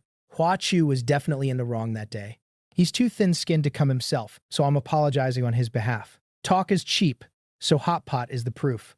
My apology is absolutely sincere. Ever since he got together with Hua Chu, he's really changed a lot. He used to barely speak, like he was half mute. He never used to say cheeky things like that. As for that incident, I've already forgotten about it. No apology needed. I can't accept it, Lan Haofeng. We grew up together. I know you better than you know yourself. You can't hide it when you're lying to me. You're clearly still mad at me, still refusing to forgive me. Don't blame me for taking his side, I just couldn't bear to see him sad. But right is right and wrong is wrong. So if you've truly forgiven me, then come eat hot pot with me. I still shook my head, rejecting the offer. Wei Yutong immediately started lecturing me on the grand philosophies of life. She chanted at me like a monk reciting scriptures until my head pounded. Left with no choice, I finally changed my clothes and went with her. It was just a hot pot meal, right? It wasn't like she was going to eat me alive. Right before we left, my mom shoved an umbrella into my hands, glaring at me unhappily. Go early and come back early. The sky looks gloomy. It's definitely going to rain. You just recovered. Do not get caught in the rain and catch a cold. Wei Yutong promised repeatedly that she would take good care of me, which finally earned a smile from my mom. The two of us walked side by side down the sidewalk, chatting aimlessly about random things. The alleyway was quite narrow, and with kids constantly running around playing, it felt a bit cramped for two people. I purposefully fell a step behind, staggering my pace to avoid walking shoulder to shoulder. She turned back and shot me a displeased glare. I acted like I didn't notice, looking away. I calmly maintained my pace, staying exactly one step behind her. No more, no less. The hot pot restaurant had a fiery name, Boiling Point. Wei Yutong picked a booth right by the window. The view was expansive, allowing us to watch the diverse tapestry of city life through the glass. We had barely sat down when it started pouring rain outside. I was incredibly grateful for my mom's psychic foresight, otherwise I would have been drenched to the bone and frozen solid. Wei Yutong ordered a split broth pot and a ton of side dishes. She tossed them into the boiling broth one by one, fishing them out when they were cooked and placing them directly onto my plate. I immediately raised my arm to block her, my eyes slightly red. You eat. I'll get it myself. She glanced down at her own chopsticks, a small smile playing on her lips. What, are you disgusted that I'm not using serving chopsticks? When we were kids, we used to share the exact same spoon to sneak dry milk powder. You took a bite, I took a bite, and we finished half the bag together. You weren't embarrassed back then. You ate most of it. I didn't see you feeling embarrassed back then. Recognizing your mistakes and fixing them is the greatest virtue. Brother Hafeng, can you stop speaking to me with such a weird, passive-aggressive tone? Half the time, I wonder if this cold, indifferent person is really the Lan Haofeng I used to know. How did you change so much? Just eat. If you boil it too long, it won't taste good. I picked up a piece of bok choy and put it in my mouth. It actually tasted pretty good. She awkwardly pulled her chopsticks back, shoved the food into her mouth, and buried her head in her meal. I didn't have much of an appetite. After symbolically eating a few pieces of vegetables, I put down my chopsticks and waited for her to finish, so we could go back. When she was about done, she stopped, glanced at me, pulled out a tissue, and reached over to wipe a speck of grease from the corner of my mouth. Since the Mid-Autumn Festival that year, we hadn't been this physically close. Her movement was too sudden. My reflexes kicked in, and I jerked my head back to dodge her hand. Her hand froze in midair. She gave a stiff smile and pulled it back. The hot pot is finished. Just say it. I had finally let it go. Those 20 years of youth, consider them fed to the dogs. She furrowed her brows. I didn't know what she was thinking, but the dim light in her eyes was incredibly complex. Brother Hafeng, about last time, Hua Chu was wrong. I brought him to apologize to you, but you were also in the wrong. He's deeply traumatized by what happened to his father. He's extremely sensitive and struggles with an inferiority complex. We grew up together. We have such a deep bond, and in the future we're going to be a family. I was hoping— She stopped talking. I looked at her, genuinely curious about what she was going to say next. I was hoping, for my sake, could you please watch what you say around him? Just yield to him a little. Don't provoke him anymore. I laughed. Saying she was treating me to a meal to apologize, I actually fell for it. I really was too stupid. This wasn't a treat at all. It was obviously a negotiation disguised as a hot pot dinner. She wanted me to stop upsetting her precious sweetheart. I can do everything you just asked, I replied with a cold snort. But he is your boyfriend, not mine. I have absolutely no obligation to coddle him. You were there the whole time that day. It was blatantly obvious that he provoked me first. Why am I not allowed to fight back? He gets to be sensitive and insecure, but when I defend my family, I'm the one who owes an apology. Did you treat me to dinner just to lecture me on his behalf? Wei Yutong, are you blind? Wei Yutong's expression changed instantly. She stared at me, her eyes filled with total disbelief. She clearly hadn't expected such a massive reaction from me. After all, since we were kids, I had basically obeyed her every command. This was the first time I had ever argued with her so fiercely. She stared at me silently for a long time, unable to speak. I ignored her, deciding this meal was completely pointless. I grabbed my umbrella and prepared to leave. She was quick. She grabbed my sleeve, refusing to let me go. Brother Hafeng, I'm sorry. Don't leave so fast. We haven't talked like we used to in such a long time. Can we just sit down and chat for a bit? Whenever the past was brought up, my heart would always soften. Seeing my expression ease, Wei Yutong's eyes lit up with joy. She let go of my wrist, curled her lips, and smiled. What followed wasn't much of a conversation. It was just her talking and me listening. She told me about her college life. She talked about the sweetness of being with Hua Chu, her plans for their future, and her dreams for the life ahead. She talked a lot. She mentioned a lot of people. The only person missing from her future was me. Overall, this meal was a miserable experience. When we stepped out, the rain was pouring even harder. Thick black clouds hung violently low. I remembered the heavy rainstorm warning from noon and instantly regretted coming out. Sure enough, whenever I was with her, nothing good ever happened. We only had one umbrella between the two of us, and it was a tiny, delicate women's umbrella. It was small, but having one was better than nothing. Let's run fast. Hopefully we won't get too soaked. Standing at the entrance of the hot pot restaurant, Wei Yutong suddenly spoke up. Is it possible for me to use the umbrella alone and you just sprint back? Before I could react, she snatched the umbrella from my hand, popped it open, grabbed my arm, and dragged me headfirst into the storm. But the rain was too heavy and the umbrella was far too small. Pressed tightly together, the merciless rain still battered us. Half of our clothes and pants were instantly soaked. The rain hammered against the umbrella canopy with a loud thwack. My nose was completely filled with her unique scent, and my pathetic heart actually started racing. I quickly chanted a few calming mantras in my head and shifted myself toward the outer edge, but she just tilted the umbrella my way and squeezed closer, trapping me underneath it. Stop moving around. We'll be home soon. We hadn't walked far when I suddenly heard someone calling Wei Yutong's name. Amidst the deafening roar of the storm, it wasn't perfectly clear, but it was definitely there. The aura around Wei Yutong shifted instantly. She shoved the umbrella back into my hands and widened her eyes, searching wildly around. Brother Hafeng, I heard Hua Chu's voice. I'm not hearing things, right? No. It really is him, I said calmly. Standing across the street under the awning of a small kiosk holding a massive umbrella was Hua Chu, the guy who had supposedly gone back to his hometown to visit his mother. Wei Yutong spotted him. The dark gloom in her eyes instantly exploded into brilliant starlight. Like an excited child, she leaped into the torrential rain. Her pure white shoes stomped through the filthy puddles, kicking up a trail of dirty splashes. As she ran, Hua Chu, you're back. She ran toward him in pure ecstasy. Hua Chu caught her in his arms and pulled her into a tight, crushing embrace. Wei Yutong laughed happily against his chest. I stood frozen in the pouring rain, completely oblivious to the fact that my umbrella had tilted away. In that moment, my heart felt wetter and colder than the raging storm around me. Hua Chu shielded Wei Yutong as they ran happily through the downpour, leaving me completely abandoned in my tracks. Hua Chu turned his head and shouted loudly at me, "Lan Hao Feng, we're leaving first. Be careful on your way back." I guess that counted as a word of concern. The storm grew fiercer. The black clouds hung so low they felt like they were going to crush my skull. A thick layer of water rapidly pooled on the ground. Thunder exploded directly overhead, blowing my fragile heart to pieces. The torrential downpour caused severe flash flooding. The water had already risen past the curbs. Aside from the murky, turbulent water, I couldn't see the road at all, nor could I predict what was under my feet. I waded carefully, testing each step. The wind was so violent it flipped my tiny umbrella inside out. I dragged the broken umbrella along.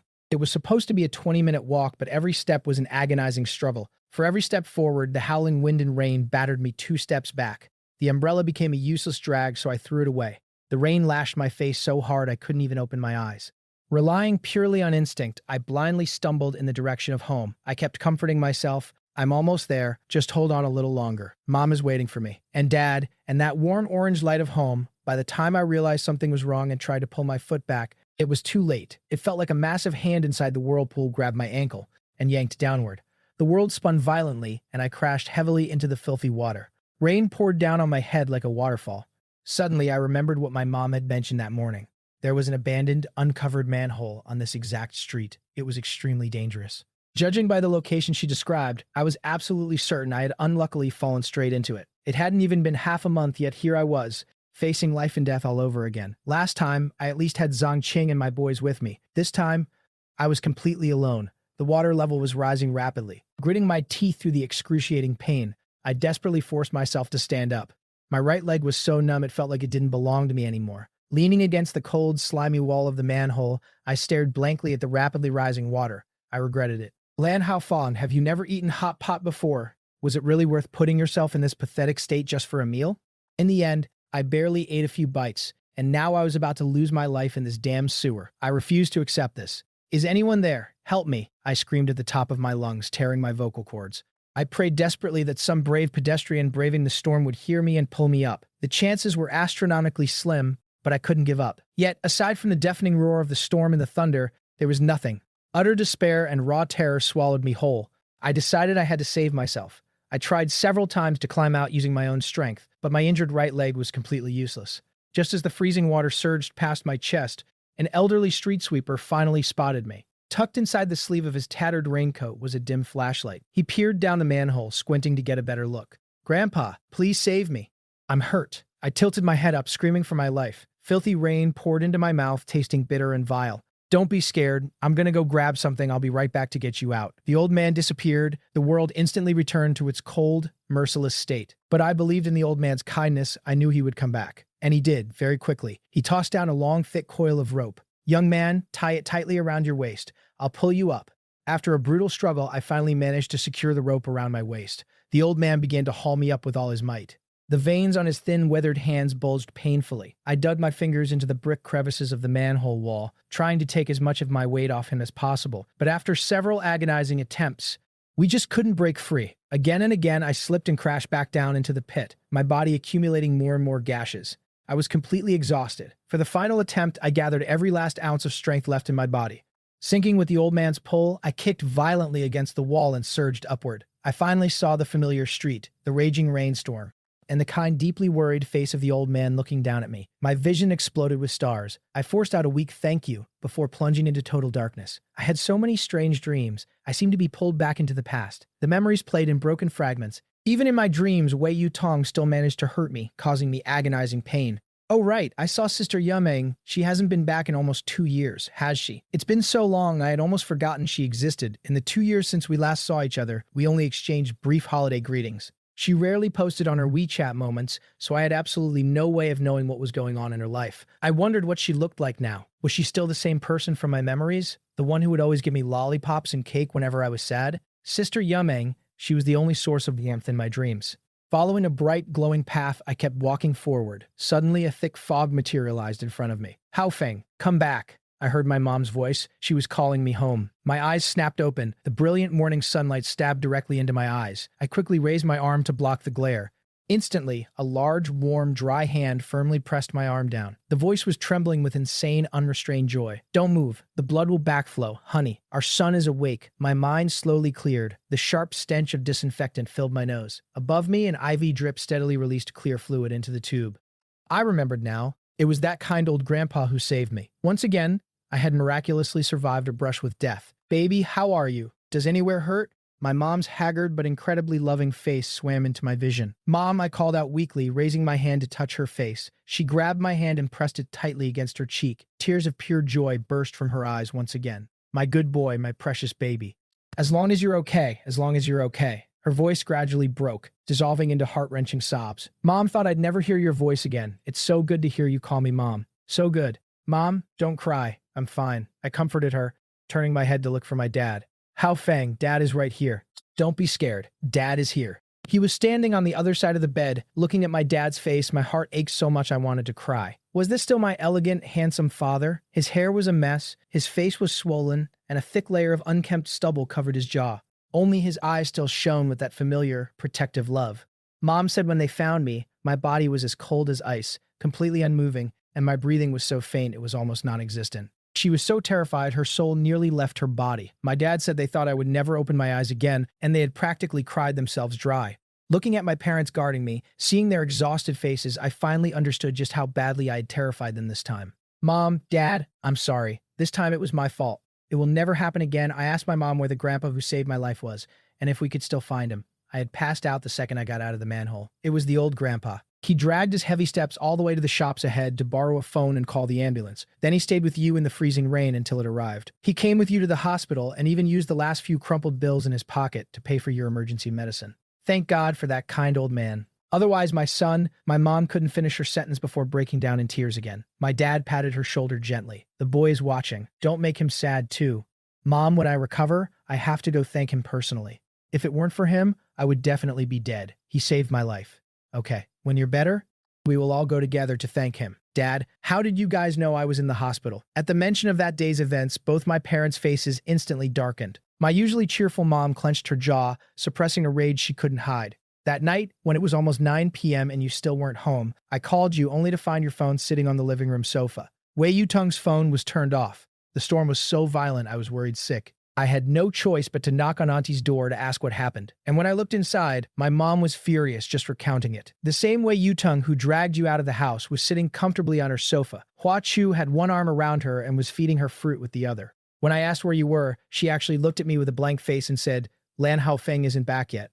But we split up on the street. After finding out where we had separated, my parents didn't even grab an umbrella. They just charged out into the storm to find me. Later, a pet shop owner mentioned that an ambulance had been there a while ago because someone fell into a manhole, but he wasn't sure if it was the person they were looking for. By the time my parents rushed to the hospital, I was already lying in the ER, getting an IV, with the kind old grandpa standing by my side. Listening to my parents' account, I just gave a faint, empty smile. Just as I was about to say something, there was a knock on the door. Not surprisingly, it was Uncle Wei and Auntie carrying bags of gifts. Behind them was a very awkward-looking Wei Yutong. Hua Chu was nowhere to be seen. "Wenhei, is Hao Feng awake?" This time, it's completely Yutong's fault. I brought her here. Hao Feng can do whatever he wants, beat her, scold her. I have no objections. If he hits her too lightly, I'll be the one to step in. Seeing me awake, Auntie reached out, her eyes filled with deep guilt and self-blame. Wanting to stroke my face, she placed the gifts on the windowsill and started taking things out one by one. My mom walked over and completely shut her down. She took the items Auntie had just pulled out and shoved them right back into the bags. "There's no need. We don't lack anything here. Sorry to make you take a trip for nothing. We can take care of Hao Feng just fine. You should go back." Auntie clearly felt my mom's icy reception, her eyes turning red with sadness. "Wenhei, please don't be like this." She put down the bags and dragged Wei Yutong right in front of my bed. "Hurry up and apologize to Hao Feng." Wei Yutong looked terrible, her eyes darting away, refusing to meet mine. Being aggressively yanked forward by Auntie, she stumbled but didn't say a word. "I'm sorry, I didn't know." "Save it. You did nothing wrong. I'm fine. You can leave now." If I hadn't met that kind old man, I would be a freezing corpse right now. Is a simple "I'm sorry" going to bring me back to life? Wei Yutong seemed to sense my absolute freezing indifference. She stepped closer, reaching out as if to check the temperature of my forehead. Her lips trembled as if she wanted to say more. I turned my head, completely dodging her hand and shutting down whatever words she was about to speak. I'm tired and need to rest. Please leave. And don't come back. Perhaps my coldness was too unfamiliar to her. A thread of genuine hurt surfaced in her guilty eyes. Brother Ho Feng, you never used to treat me like this. I turned my head away, closed my eyes, and refused to look at anyone. The hospital room fell into a dead, heavy silence, save for the faint sound of breathing. Old Lan, it's completely Yutong's fault that Hao Feng got hurt so badly and almost lost his life. We came here to sincerely apologize. My father, who was usually the epitome of elegance and gentleness, uncharacteristically cut Uncle Wei off mid-sentence. His voice was laced with a chilling frost I had rarely ever heard. Old Wei, Hao Feng said he doesn't blame Yutong, so don't let it weigh on your mind. Hao Feng is lucky to be alive and that he didn't die in that sewer. We are already extremely grateful. The doctor just said Hao Feng needs strict bed rest. I won't see you out. Exactly. I am their son. We will take care of our own son. We can't afford Wei Yutong's apologies, and we certainly won't be trying to win her favor ever again. Hao Feng needs to sleep. You should leave, and please don't come back. My mom had never been this fiercely cold to Auntie before. She was doing it all for me. Auntie stood at the foot of my bed, calling out to me softly, Hao Feng. I opened my eyes and gave her a small smile. Auntie, I'm really fine. Uncle Wei knew my parents were practically burning with rage, and that saying anything else was useless. He shot Wei Yutong a harsh glare, turned around, and led the way out. Auntie stared at me, telling me to rest well and that she would come see me again. I knew she wouldn't. My mom and I had already shut that door completely. Wei Yutong was the last one to leave. She stood by the door, turning back to look at me for a very long time. It looked like she had a million things she wanted to say. I completely ignored her and turned to my mom, asking her to peel a peach for me. The moment I fell into that manhole, any connection between me and Wei Yutong in this lifetime was permanently severed. Later, when I brought up the topic of moving, my dad said he had already picked out a house and paid the deposit. It was a new residential complex closer to the city center, much farther away from here. The only catch was that it was still under construction and wouldn't be ready until next year. I felt a bit disappointed. If it were up to me, moving out immediately would be the best. I stayed in the hospital for exactly 10 days until my scars were mostly healed. Back home, lying on my own massive bed, there were no IV bags hanging over my head, no doctors or nurses flipping me over like a pancake every morning and night for routine checks. Every pore in my body practically sighed with relief. Around 5 p.m., Auntie came to see me. She dropped off 2 massive bags of fruits and snacks, then went back and brought over 2 huge plates of freshly boiled vegetarian dumplings. I had just woken up from a nap, but my mom didn't know, so she told Auntie I was still asleep. Auntie politely said it was fine, but I could hear the deep disappointment in her voice. She really wanted to see me herself. My mom and Auntie sat in the living room chatting. My bedroom door wasn't fully closed, so I could hear their conversation crystal clear. First, Auntie brought up Wei Yutong and kept profusely apologizing to my mom. My mom calmly brushed it off, saying she didn't blame Auntie and that it had nothing to do with her. Her tone was polite, but incredibly distant. Then my mom mentioned that we had already bought a new house and would be moving out this time next year. Auntie went completely silent for a long time, and then started crying. Whether you believe it or not, my heart truly aches for Hao Feng, seeing him suffer so much, almost losing his life. Auntie sobbed quietly. Hearing her sincere tears, my mom's heart softened. Decades of friendship aren't easily erased. Her tone gentled as she comforted Auntie, telling her not to overthink things. Everything will eventually pass. This disastrous, cursed summer break finally came to an end. Under my mom's endless worried nagging and my dad's reluctant gaze, I embarked on a new journey. For some unknown reason, Wei Yutong insisted on leaving for college on the exact same day as me. I didn't care. If she wanted to leave on the same day, fine. It was just a short car ride to the airport. When we arrived at the airport and got out of the car, Sister Yumeng suddenly video called me. Without thinking much about it, I stepped aside to answer. Let me tell you, Sister Yumeng is a truly brilliant and stunning person. But she has one habit I'll never understand.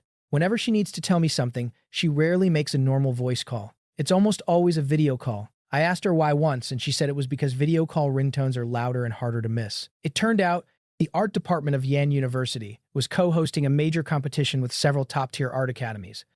The judging panel consisted entirely of renowned masters in traditional Chinese painting.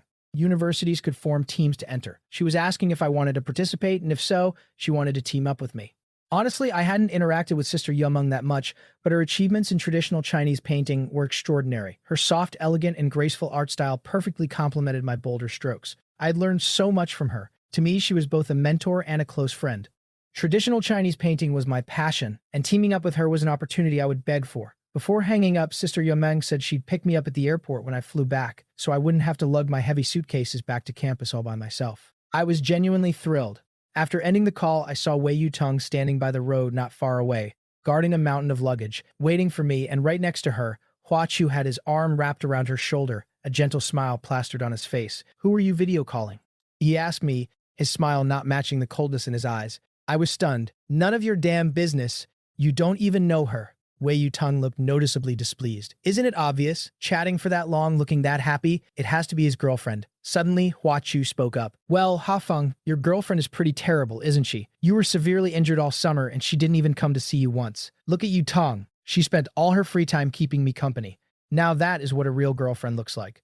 Wow, he really was something. If he didn't speak, he was just annoying, but the moment he opened his mouth, pure malice spilled out. Truly disgusting. Too lazy to even acknowledge him, I pretended I hadn't heard a word, grabbed my luggage, and walked away. My flight landed around dusk. I turned on my phone, and it immediately pinged with several messages. They were all from Wei Yutong. Did you land? Brother Hafeng, you have a lot of luggage.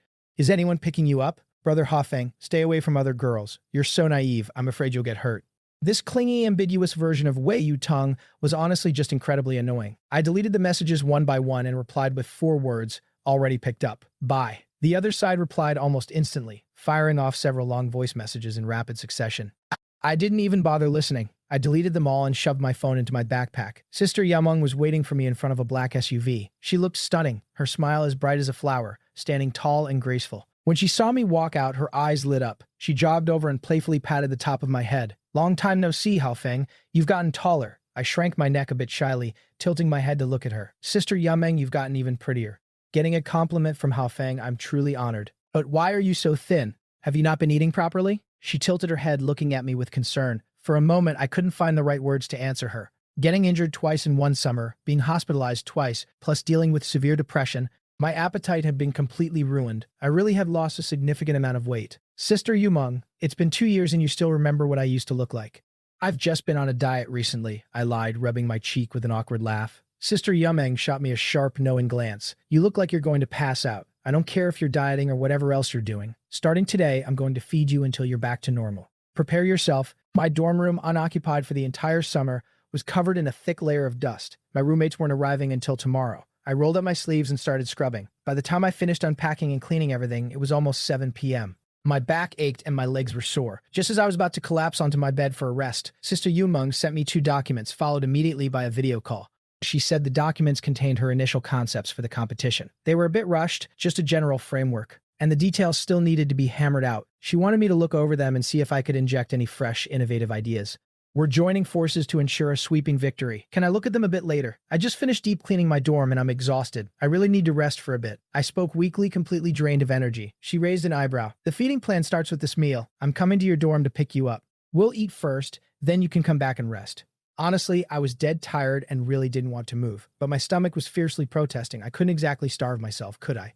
Thinking it over, I agreed. Oh, by the way, do you mind if a few of my classmates tag along? Not at all. The more the merrier. It'll save us from staring at each other in awkward silence. She offered to pick me up, but I declined, telling her to just send me the location and I'd head over myself. At 7:45 p.m., I arrived at the designated spot. It was another hot pot restaurant once bitten by a snake, 10 years afraid of well ropes. Right now, just seeing the word hot pot made me shudder from the bottom of my soul. As soon as I walked through the door, a tall girl stood up from a booth deep in the dining area near the window. She said something to her friends at the table and walked toward me. Wow, she was incredibly tall. I had never really noticed before. Just as I was about to greet them, she smiled at me. Sister Yumeng, did you grow taller? You're so tall. The second the words left my mouth, I instantly regretted it. All the blood rushed to my face and I started sweating from pure embarrassment. Sister Yumeng was already over 20. How could she possibly still be growing? That was the stupidest thing I could have possibly said. Sister Yumeng clearly hadn't expected such a ridiculously random comment from me. She froze for a brief second, then slowly broke into a radiant smile, like a rose blooming in the dark night, beautiful and dangerous. I stared at her, completely mesmerized. I always knew she was pretty, but I had no idea her smile could be this breathtaking. It was almost unfairly gorgeous. Am I pretty? Sister Yumeng asked softly. Yeah, really pretty. Sister Yumeng is the prettiest. I nodded subconsciously. Only today did I realize that I was a total simp for beauty. My absolutely dumbfounded expression finally made her laugh out loud. Sister Yumeng, hurry up and bring the handsome little brother over. The hot pot is boiling. She led me over and introduced her friends to me one by one. Wow, I had no idea Ling University had such a handsome junior. Sister Yumeng, you're so stingy, hiding him from us all this time. Handsome little brother, may I boldly ask, do you have any single brothers at home? Cousins are fine too. Sister Yumeng, I don't want to be your sister anymore. Can I be your sister-in-law instead? Faced with their friendly teasing, my palms started sweating from nervousness. Although I had a relatively outgoing personality and never rejected friendly people, this was still my first time meeting them, and they were all older girls. I was incredibly awkward. From childhood until now, the only women I was truly close to were my mom and Wei Yutong. Of course, it wasn't like there were no other girls. Back in high school, my backpack used to be stuffed with love letters. But back then, my eyes and heart were entirely filled with Wei Yutong. No matter how great other girls were, I never paid them any attention. Naturally, I never appreciated their unique charms. I had finally let it go. Those 20 years of youth, consider them fed to the dogs. Because of Wei Yutong, I had probably missed out on so much beautiful scenery. Stop talking nonsense. You're going to scare him away. If he runs, you guys are responsible for bringing him back. While she said this, Sister Yeoming kept her head down, carefully peeling shrimp for me. Every time she peeled one, she placed it on my small plate. Watching me eat them, one by one, she would reveal a gentle, soft smile. Sister Yeoming had always been fiercely protective and gentle. Ever since I was a little kid, she had always been like this, constantly paying attention to my feelings. Whenever a situation arose that might make me uncomfortable, she would always speak up immediately to intervene. She knew exactly what I liked and what I didn't. All the food she put on my plate was stuff I absolutely loved, but was too embarrassed to aggressively devour like I would at home. Her classmates were also incredibly kind to me, constantly looking out for me between their jokes. The entire table was filled with constant laughter. The relaxed, joyful atmosphere perfectly melted away my nervousness. As long as I was with Sister Yeoming, I always felt completely at ease. When we headed back, it was raining outside. It was September in the north, and the weather was already turning cold. You had to wear a long-sleeved jacket in the mornings and evenings. When I left my dorm earlier, I was sweating from cleaning, so I just threw on a short-sleeved t-shirt. We finished dinner around 9:30 p.m., and with the rain pouring down, the outdoor temperature had dropped drastically. The moment I stepped out the restaurant doors, the biting autumn chill hit me right in the face. I instinctively hugged my arms, shivering violently. "Are you cold?"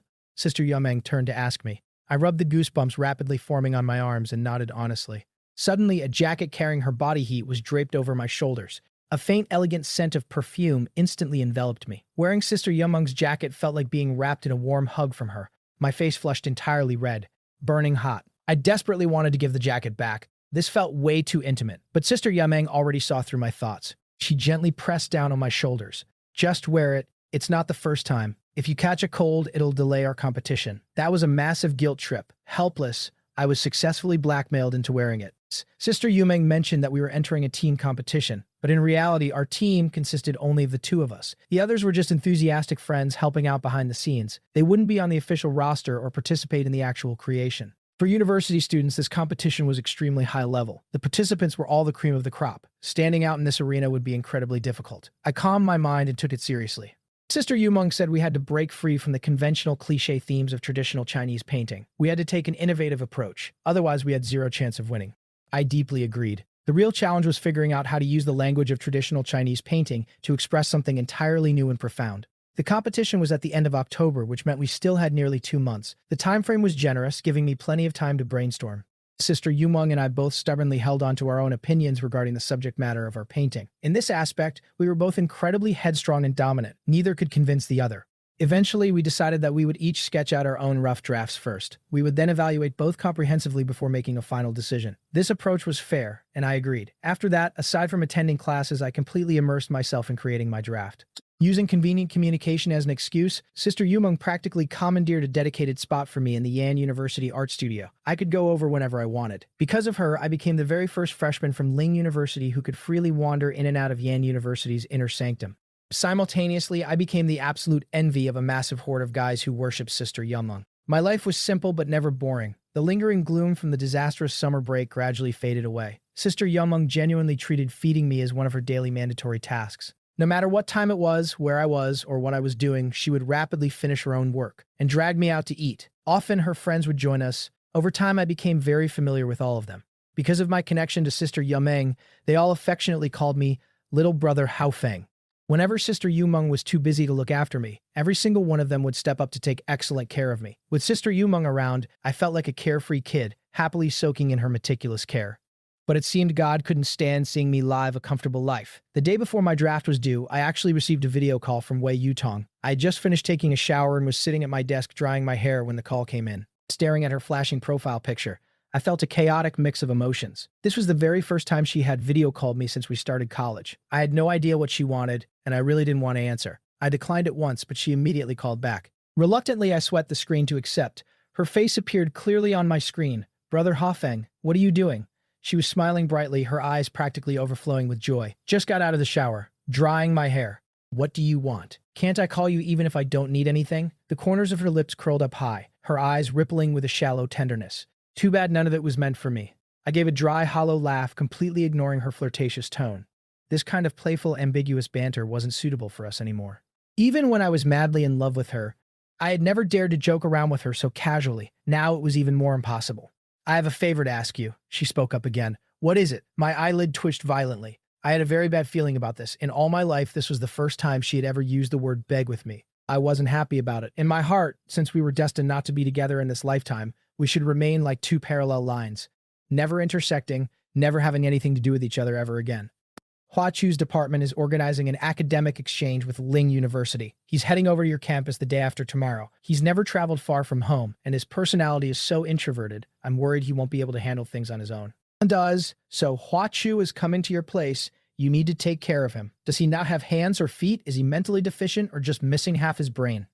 Honestly, I absolutely did not want to agree to this. Hua Chu looked like a gentle, fragile scholar on the outside, but I always felt like his stomach was full of dark, scheming venom. He was genuinely worried that if I wasn't careful, he'd kick me right into one of them. On top of that, I was drowning in work for the competition, tired as a dog every single day. If it weren't for Sister Yomong, I probably wouldn't even have time to eat a proper meal. Please, Brother Haofeng, I'm begging you, she flashed an expectant smile, pushing me again. Hello, Haofeng. I'll be really well behaved. I absolutely won't cause you any trouble. Hua Chu truly couldn't stand being left out. He was constantly, desperately trying to make his presence known to me. I stared at the bright, smiling face on the screen. The smug triumph in his eyes was blindingly obvious. My head was throbbing. Why didn't she just ask Sister Yameng? Sister Yameng would definitely take much better care of him than I could. Wei Yu Tong coughed awkwardly. She's so busy, she doesn't have time to take care of anyone. I pursed my lips, completely unconvinced by her excuse. Uncle Wei and Auntie strongly opposed her relationship with Hua Chu. There was no way Sister Yumeng wouldn't know about something as major as her younger sister's lifelong happiness. Wei Yu Tong was just terrified that Sister Yumeng would despise Hua Chu just as much as their parents did, which was why she came begging me. How long is this academic exchange? I asked her. A month at most. Hearing my question, Wei Yu Tong's eyes instantly lit up. Let's get one thing straight, I warned. I have a lot on my plate right now. I can only do my best. Tell him that if it's an emergency, he can come to me. But if it's nothing important, tell him to stop bothering me. That's all I'm promising. Thank you, Brother Hofeng. Seeing that I finally agreed, Wei Yu Tong grinned brightly, showing off her pearly white teeth. The next morning, Sister Yomeng took me out for soup dumplings. They had my absolute favorite filling, chives and eggs paired with cornmeal porridge. But the thought of Hua Chu arriving soon annoyed me so much that it ruined my appetite. I only managed to eat 2 steamer baskets before I couldn't eat another bite. Sitting across from me, Sister Yumeng asked gently, "Why are you eating so little today?" "Hua Chu is coming," I muttered. "I really hate him." "Who is Hua Chu?" "So what if he comes? What does that have to do with you?" Sister Yumeng looked completely bewildered, entirely unable to understand my gloomy mood, and her reaction left me utterly shocked. Did Sister Yumeng seriously not know about Wei Yu Tong and Hua Chu? Does that mean she also didn't know about all the messy history between me and Wei Yu Tong? No wonder ever since we reunited, she hadn't mentioned it once, nor had she ever tried to comfort my broken heart. He's your younger sister's boyfriend. In the future, he's going to be family. Don't tell me you don't know. I curled my lip, refusing to believe her. Sister Yumeng picked up a napkin, dabbed the corners of her mouth, and set it back down. A mysterious light flickered in her eyes. Don't make jokes like that. You and Yu Tong have been engaged since you were kids. It's impossible for her to have another boyfriend in this lifetime. Hua Chu? What a terrible name. So tacky. Looking at Sister Yumeng's genuinely innocent face, I suddenly didn't know where to begin. Sister Yumeng never lied to me. She truly didn't know. She didn't know about Wei Yu Tong and Hua Chu. The idea that Wei Yu Tong and I would be together forever had been so deeply ingrained in everyone who knew us. It was just like my senior year of high school, when I stood at the podium in front of the whole class and clarified that Wei Yu Tong and I were just neighbors. Nobody believed me then either. But the truth was, the road between me and Wei Yu Tong had reached a dead end. A long time ago. Or more accurately, we never even began. But to find out that Wei Yu Tong's own biological sister had absolutely no idea about any of this, that was quite a shock. All this time, I thought Sister Yumeng was treating me so well because she felt guilty, that she thought I was an innocent victim and wanted to atone for her sister's sins. But if she didn't know, that meant her kindness toward me had absolutely nothing to do with Wei Yu Tong. Realizing this actually made me quite happy. Sister Yumeng, I'm not lying. Yu Tong and I never even started. Hua Chu is in our grade. He and Yu Tong got together during our senior year of high school. They're both studying at Jing University now. Yu Tong really loves him. Sister Yumeng slowly put down her chopstick, staring into my eyes in total disbelief, as if trying to verify if I was telling the truth. Perhaps in her mind, everything I just said sounded like a bizarre fantasy, something utterly impossible. I had finally let it go. Those 20 years of youth, consider them fed to the dogs. Sister Yumeng put down her chopsticks, staring into my eyes in total disbelief, as if trying to verify if I was telling the truth. Perhaps in her mind, everything I just said sounded like a bizarre fantasy, something utterly impossible. As for how much it hurt, I really didn't want to talk about it. Saying it out loud meant reliving it, and I refused to go back to that Mid-Autumn festival ever again. Sister Yumeng, can we please not talk about this anymore? Sister Yumeng just smiled gently. All right, as long as you're happy. Let's go, it's almost time for class. Just remember, Hao Feng, no matter what happens, I will always be right here with you. I was deeply moved. She was always so sensitive, always able to catch even my slightest emotional shifts. Sister Yumeng, why are you so good to me? Hearing my question, she paused. A complex, unreadable emotion surged in her dark eyes, but she quickly suppressed it. She returned to being the gentle, reliable Sister Yumeng I knew. Our Hao Feng is so smart and handsome, of course you deserve to be treated well. That morning, Sister Yumeng walked me all the way to my classroom door. She waited until I found a seat and sat down before turning to leave. Seeing me being personally escorted to class by the goddess everyone worshipped, several guys I knew crowded around me, desperately trying to find out my relationship with her. When they found out I was the goddess's little brother, they all looked at me like I was their future brother-in-law. They kept asking if they were her type, and if they made a move, did they have a chance of winning her heart. Putting on the critical eyes of a responsible brother-in-law, I carefully inspected the guys. This guy's eyes were so small I couldn't tell if they were open or closed. That guy's center-parted hair was completely stuck in the past century. Another was posing aggressively, trying way too hard to look cool. One was wearing a black t-shirt with suspenders. As for the guy next to him, he never let go of his basketball. He was clearly obsessed. After surveying the crowd, I publicly declared that not a single one of them passed the test. None of them were Sister Yumeng's type. The guy holding the basketball asked me in front of everyone, "What is Sister Yumeng's ideal man? What do we have to do to win her favor?" I honestly couldn't answer that. Well, it's definitely not a guy with a center part playing basketball in suspenders. I suppose the flaws I pointed out were just my personal opinions. The guys returned to their seats with shattered hearts. One guy even buried his head in his arms on the desk and didn't get up for the entire class. Unless a miracle happened, he was already fast asleep playing chess with the Duke of Zhou in Dreamland. Despite being a million times reluctant, I still showed up on time to pick Hua Chu up at the airport. Hao Feng, you really came to get me. You really do grant Yutong's every wish. That's great. Here, carry this for me. My arms were already sore. Hua Chu was just as obnoxious as always. If I wasn't a man of my word, I would have thrown his luggage right back at him and walked away. He was incredibly annoying, trying to enslave me the moment we met. Keep dreaming. Didn't eat. No energy. I didn't even look at him. With a blank face, I got into the car, leaving him standing outside. He ground his teeth in pure rage. In the end, he had to heave the luggage into the trunk himself. I was genuinely baffled. It was just a 1-month academic exchange. Was it really necessary to bring 3 massive suitcases? Hao Feng, you've been going to school here for over a year and you still don't have your own car. We have to take a taxi. Hua Chu started complaining out of nowhere. If you don't want to ride, get the hell out. Stop whining like a broken record. Nobody begged you to get in. Do you really think I have such a great temper that you can just bully me however you want? Hao Feng, you promised Yutong you'd take good care of me. Believe it or not, I'm going to call and tell her. I raised my phone, almost shoving it right into his face. Is Wei Yutong your mother? Do you have to report every little thing to her? Call her right now. If your phone is dead, you can borrow mine.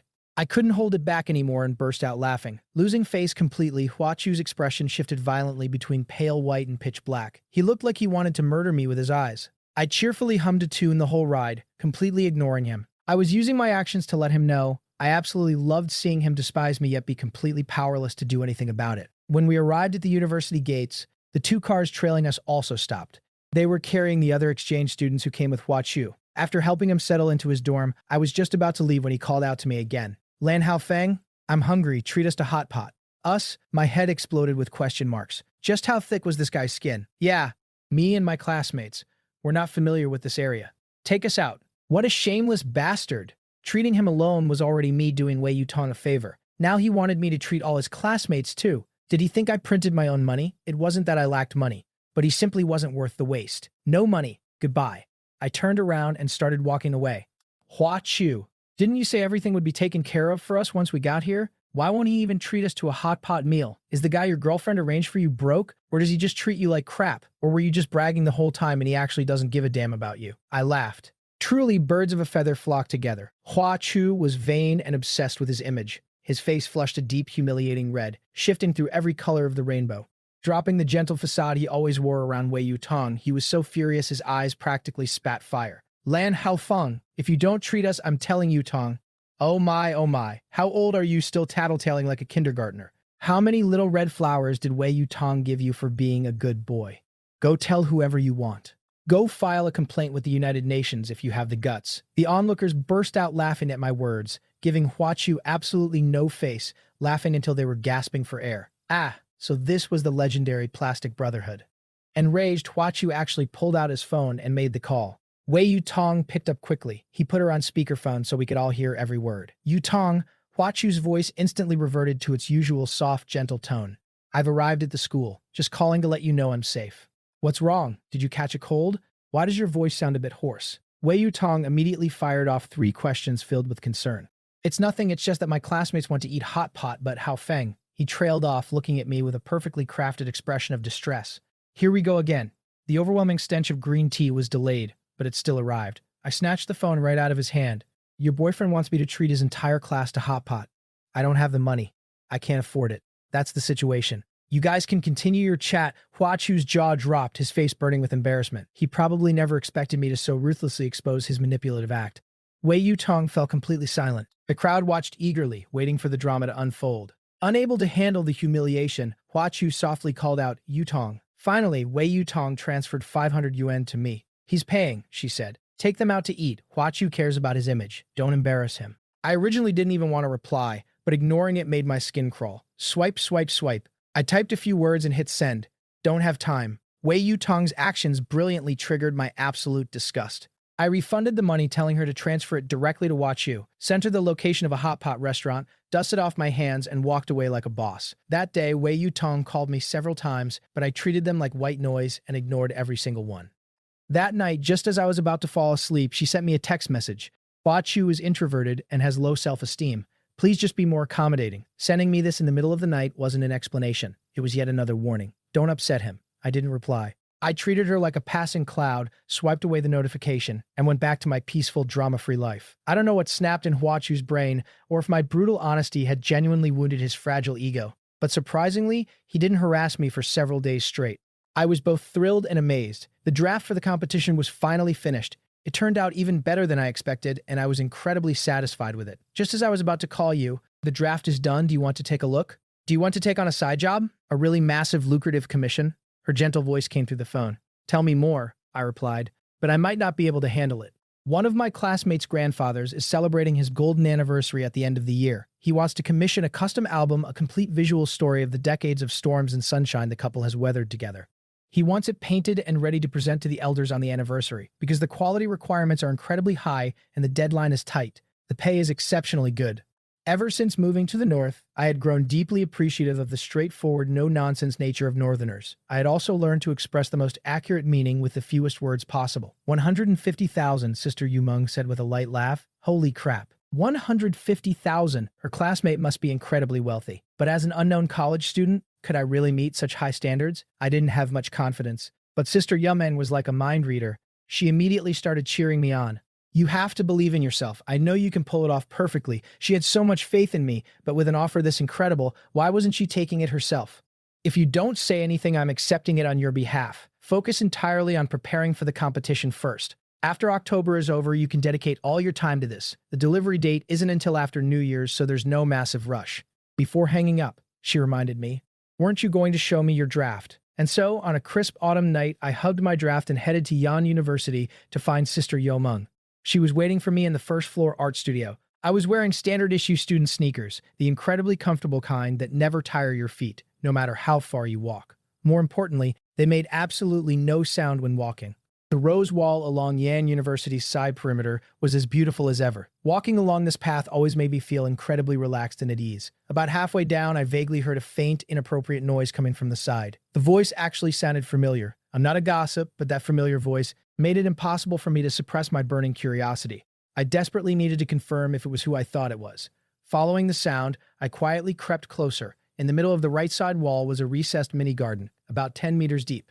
At the very end was an abandoned shack, rumored to be an old storage room for the agriculture department. The two people were hidden in the deepest shadows of the corridor, tightly locked in an embrace. Under the mottled, flickering streetlights, I finally saw them clearly. A cold sweat instantly broke out over my entire body, and I nearly screamed out loud. It really was Hua Chu. I had finally let it go. Those 20 years of youth, consider them fed to the dogs. I slapped both hands over my mouth, terrified that I might accidentally make a sound and alert this pair of wild lovers. The consequences of being caught would be unimaginable. Terrified, I turned and sprinted away like my life depended on it. Even after I dashed through the main gates of Yan University without stopping for breath, I still couldn't wrap my head around it. Who was that person with Hua Chu? When did they hook up? If it was a new fling, Hua Chu was truly indiscriminate. He'd eat anything that fell onto his plate. But judging by how naturally they were holding each other, it looked exactly like the desperate hunger of lovers reuniting after a long separation. It seemed very likely they had known each other for a long time. If it was the latter, then Hua Chu's academic exchange at Ling University probably had a very dark hidden motive. Did Wei Yutong know? My heart felt incredibly heavy. I couldn't help but think of how devoted Wei Yutong was to him. I thought of all the brutal fights she had with her parents just to be with him. I thought of her absolute, unwavering vow that she would marry no one else but him. If I wasn't the one who saw this today, if it had been Wei Yutong, who trusted him so completely, she would go absolutely insane. Hua Chu was far too greedy. He had Wei Yutong, yet he still wanted to keep one foot in another boat. The human heart is truly terrifying, but why was I the one acting all sneaky and suspicious? Hao Feng! Sister Yumeng's voice suddenly rang out right behind me. It scared me so badly I violently lunged backward, clamping my hand over her mouth and shoving her forcefully back into the building. Unaware of what was happening, Sister Yumeng obediently yielded to my force, letting me push her inside. To stop me from tripping, she even grabbed my arm with one hand, though her eyes constantly scanned our surroundings. Only when we were safely inside the art studio did I finally remove my hand from her mouth. And Sister Yumeng was actually blushing. Deep inside her pitch-black eyes, a fire was faintly dancing. Only then did I realize how incredibly intimate our physical contact just was. The studio was huge, but I stood frozen by the door like a complete idiot. Thank God Lin Fei returned from the bathroom right then, saving me from the suffocating awkwardness. I forced myself to forget everything that just happened and carefully laid my draft flat on the table. I explained the design concept behind my painting and the ultimate visual impact I was striving for. Sister Yumeng listened with intense focus. Her eyes, usually as bright as stars, were now a deep, changing black. Wow. Little brother Hao Feng, you truly are a genius. How did you even come up with such a brilliant concept? I grinned proudly, flashing a huge smile. Sister Yumeng looked up at me, her eyes overflowing with absolute admiration. This kid, he's been this exceptional ever since he was little. By the time we finished discussing my draft, it was almost 11 p.m. Sister Yumeng insisted on walking me out. We took the same route past the rose wall. As we walked by the mini garden, I pretended to casually glance around, searching for the pair of wild lovers. Unfortunately, the place was completely empty. Hao Feng, why are you acting like a thief tonight? Are you hiding something from me? I shot Sister Yumeng an annoyed eye roll. Have you seen Hua Chu these past few days? What did you meet her for? It's exhausting enough just dealing with a little pig like you. I don't have the luxury of entertaining a princess. Sister Yumeng's words were blunt but satisfying. I didn't mind listening at all. He's going to be your brother-in-law anyway. Do you want me to bring him over and introduce you?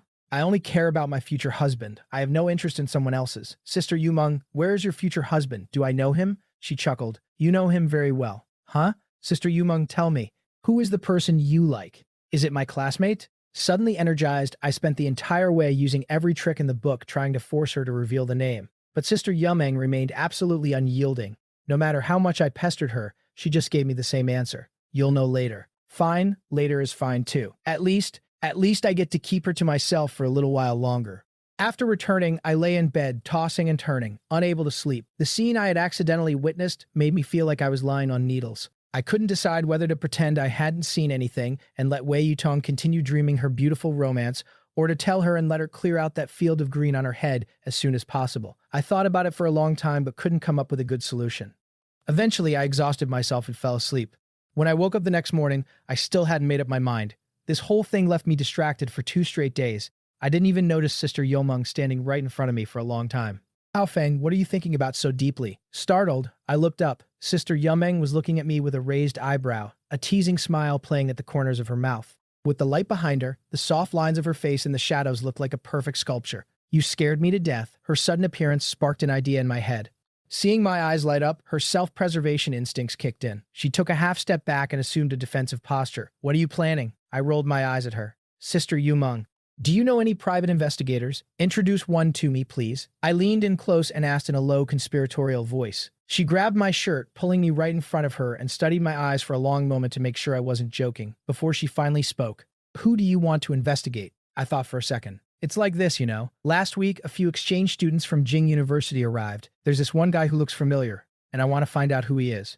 Really? Looks familiar? So you want to investigate? Is it really that simple? Sister Yumeng squinted at me. I was speechless. Of course it wasn't that simple. What else could it be? I shot back. If it's nothing else, then I won't help you. Tell the truth. What exactly are you trying to do? If I tried to be vague, she definitely wouldn't help me, and I couldn't find anyone else. After weighing my options, I finally gave in and told her the truth. Who asked her to be the only capable person I knew here? Besides, I was doing this for the sake of her sister's dignity. I want to investigate Hua Chu. I suspect he's hiding something. I finished and looked at her with eager expectation. Surprisingly, she just stared at me for a long time before saying, Hao Feng, why do you care so much about Yutong's affairs? Shouldn't I care? Sister Yumeng, this is about your sister's lifelong happiness. Tell me the truth, what exactly is going on? Her aura was overwhelmingly intense. Even though she always spoiled me, I was a little intimidated. I timidly told her a bit about what I had seen that night.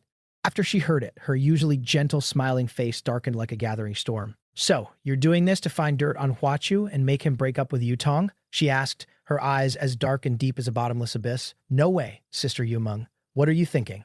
Even if she broke up with him right now, I wouldn't have anything to do with her anymore. I shook my head vigorously. Regardless of how terrifying her expression was, just based on the times Wei Yutong had disappointed me, I admitted I wanted to know the whole story, but it absolutely had nothing to do with what she was suggesting. I'm innocent, Sister Yumeng. That promise from back then was just a joke. You can't take it seriously. I used to follow her around and she said I was shameless and annoying. I reflected on it later, and I admit I was too full of myself. I apologized to Wei Yutong in front of everyone. I won't bother her anymore, and I certainly won't intentionally ruin her relationship with Hua Chu. My mom even said it. What happened back then was a joke. It's long past. Whether she breaks up or not has nothing to do with me. Sister Yumeng observed me carefully for a moment and confirming I was telling the truth. Her expression softened. Then why are you getting so involved? Haven't you been hurt enough? Sister Yumeng, we grew up together. Even if we can't be a couple, I don't want to see her being kept in the dark. You're her biological sister. Are you willing to just watch her get cheated on? I can help you, but you have to promise me you will never get this invested in Yutong's affairs again. This is the last time. I held up a single finger. Good boy. Unable to withstand my relentless begging and sincere pleading, Sister Yumeng treated me to spicy hot pot and then sent me back. I waited anxiously, hoping to get solid news within a week. I didn't expect her to be so fiercely efficient. By the evening of the very next day, she had the results. The speed left me absolutely in awe. I felt a sense of relief. I was writing off 20 years of youth. Sister Yumeng and I sat in a corner of a milk tea shop, acting like spies exchanging intel. She placed the file folder in front of me and whispered, "Take a look. It's like a soap opera." "Have you read it?" I couldn't help but ask. She nodded, her beautiful face completely composed, without a trace of the anger you'd expect from someone who just learned their sister was being cheated on. Sister Yumeng's tolerance was truly something else. I took the folder, opened it, and read page by page. It turned out that female classmate was named Zhang Shuangzi, hailing from a high-ranking family in Beicheng. She and Hua Chu were childhood friends, true sweethearts who grew up together. Both sets of parents were happy to see them so close. Growing up together, they were deeply in love and had long agreed to attend the same university and marry right after graduation. But unfortunately, Hua Chu's father was involved in an incident and arrested. The Hua family fell from grace and was expelled from Beicheng's elite circles. The Zhang family immediately turned their backs, strictly forbidding Zhang Shuangzi from seeing Hua Chu. But she truly loved him, preferring to defy her family rather than give him up. Left with no choice, her parents used underhanded tactics, forcing Hua Chu and his mother out of Beicheng to make a living in Nancheng. Just like that, a pair of lovers was cruelly torn apart. How could there not be regrets? Since then, all contact between the two had been cut off. They thought that was the end of it for this lifetime. But unexpectedly, an exchange program at Jing University brought these ill-fated lovers back together in the vast sea of people. They had never wanted to part in the first place, leaving behind so many unresolved feelings. Meeting again after years apart, it only took a few words before they were locked in an embrace, staging a tearful reunion. The thin two-page document only detailed the history between Zhang Shuangzi and Hua Chu. There wasn't a single word about Wei Yutong, yet every word screamed the fact that she was being cheated on.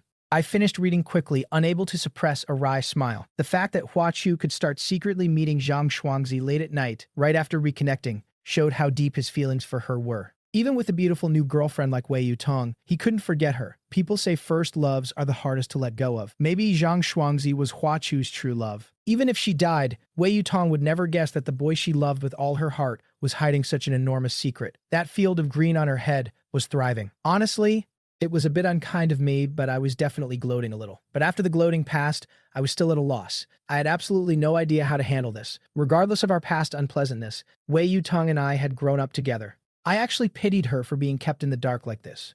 But then again, pitiful people often have themselves to blame. She brought the situation upon herself. She deserved it. To decide whether to tell her, I specially invited Sister Yomeng out for a spicy dry pot to discuss it. We sat face to face in the most popular shop on the campus food street, a freshly cooked pot of spicy food steaming between us, 2 bowls of rice on the side. Sister Yomeng, do you think we should tell Yutong? This was the core of my dilemma. She glanced at me, her eyes shining like jewels. Are you close with Huachu? Not really. Still haven't forgotten about Yutong? She pressed. No way, I kicked her out of my world a long time ago. We have absolutely nothing to do with each other now. Then why are you agonizing over this? You have too much free time. Why don't you focus on your painting? Sister Yomeng scolded me with a dark expression, looking like she was disappointed in my lack of ambition. I ground my teeth in frustration. I came to you for advice, not to give you an excuse to lecture me. Besides, she's your biological sister. If you didn't know, fine, but knowing and just standing by, isn't that a bit cold? Put yourself in her shoes. If your boyfriend was cheating on you, would you want to be kept in the dark for the rest of your life, happily wearing a green hat? Or would you want to know the truth and see the bastard get what he deserves? Hearing this, Sister Yumeng's pretty face immediately darkened. She grabbed a tissue box and smacked me on the head. You're the one being cheated on. Keep talking nonsense and I'll deal with you. I'm not saying you are, I'm just giving an example. Don't take it personally, I rubbed my head. Examples aren't allowed either, she huffed.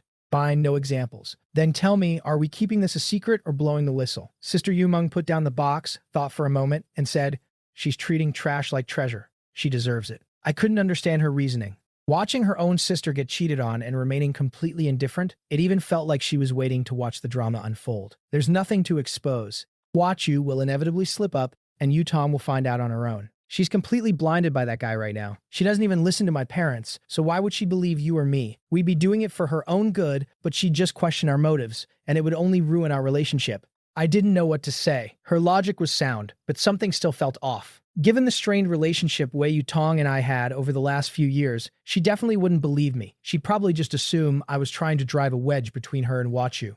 So I temporarily abandoned the childish idea of snitching. But considering we grew up together, I felt I still had to give her a little hint. Whether she understood it or not was up to her. I could only do my best. The rest was up to fate. That night, lying in bed, I agonized for a long time before finally sending a message. I told Wei Yutong she should video call Huachu more often when she had free time. After all, having someone else look after him couldn't replace his actual girlfriend. She was surprised that I initiated contact and her replies came one after another, all just superficial pleasantries. At this point, did she really think I was in the mood to chat? I replied a couple of times before getting annoyed, turning off my phone and going to sleep.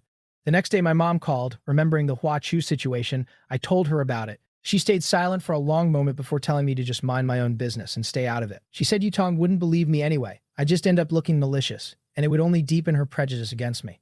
Often, good intentions lead to bad outcomes. My mom said we shouldn't fear gossip if our conscience is clear, but there's no need to invite trouble. Sister Yumeng and my mom were on the same page. The anxiety I'd been carrying for days finally dissipated. As for Wei Yutong, I had already given her a warning. The rest was entirely up to her. With that decided, I dropped the mental baggage and threw myself completely into preparing for the art competition. After Sister Yumeng reviewed my concepts, we decided to go with my vision. We spent nearly a week refining it, finalizing the creative direction, and planning to start painting the next day. I had been studying art for a long time and had participated in my fair share of competitions, but this level of prestige and working as a team, this was a first. I was rubbing my hands together in excitement, determined to win a top prize. I turned my room upside down, digging out all my pigments, raw Schwan paper, size Schwan paper, and brushes. I was still missing a few things that I needed to buy immediately. There was a stationery store on campus, but it kept standard 9 to 5 hours, and they were long closed. There was a comprehensive stationery supermarket on the street behind the school that had everything. After dinner, having nothing else to do, I dragged my roommate Chin Hang out under the guise of buying supplies. Of course, the supplies were the main goal. Not far down the street, we saw a long line at a takoyaki stand. The smell had my mouth watering. I mentioned it to Chin Hang, and he agreed, so we joined the queue. Are people nowadays just this shameless, acting all sweet and innocent during the day and then rushing off to get a room at night? Morals are truly decaying. Chin Hang clicked his tongue and shook his head like an old man, heavily emphasizing the word day. The disgust on his face was palpable. I laughed and followed his gaze. What's it to you? Why do you care so much? But when I looked, I was shocked. I cursed my excellent eyesight. I couldn't even pretend I had recognized the wrong people. Huachu and a woman were standing in the shadows by the entrance of a small motel, locked in an embrace, completely ignoring the strange looks from passersby. I couldn't help but sigh. Were they that desperate? Couldn't they wait until they were inside? Did they really have to put on a public performance? These two were certainly uninhibited. Do you know them? I asked Qin Hang. Yeah, the girl is Zhang Shuangzi, finance major, I think. Word is her family is loaded, and a lot of guys are after her. Rumor has it she just spent a fortune on some freshman guy. She's a bit of a minor celebrity around here. And the guy, he's one of those exchange students from the South. They've got some nerve. I just saw them making out in the restroom the day before yesterday, and today they're going straight to a motel. Ah, youth, such stamina. It's not that surprising, though. Like 5 or 6 days ago, I saw them passionately hugging in the art gallery. Qin Hang was a true northerner, straightforward, sharp-tongued, and with an incredibly strong moral compass. He absolutely despised this kind of degenerate behavior. We paid, and each holding a skewer of takoyaki, we headed into the stationary supermarket. My mind was a mess. I grabbed a bunch of stuff and went to pay, completely forgetting the pigments. Qin Hang had to remind me before I realized, and I hurried back to pick them out. After finishing our shopping, I was in no mood to browse. I hugged my supplies and practically fled back to the dorm, terrified that Hua Chu would spot me and realize I knew his secret. Once I was safe, I frantically sent a WeChat message to Sister Yumeng. Sister Yumeng, I just saw them going to get a room. Should we go catch them in the act? I confessed to my childhood sweetheart of 20 years, only to be brutally humiliated as she turned and threw herself into the arms of the school idol. When she finds out she's been cheated on and comes crying back to me full of regret, I'll have already started my new life, and I'm never looking back. Sister Yumeng, I just saw them. Should we go catch them? She replied almost instantly. You're studying the wrong major. Go transfer to the police academy. Fine, we won't go.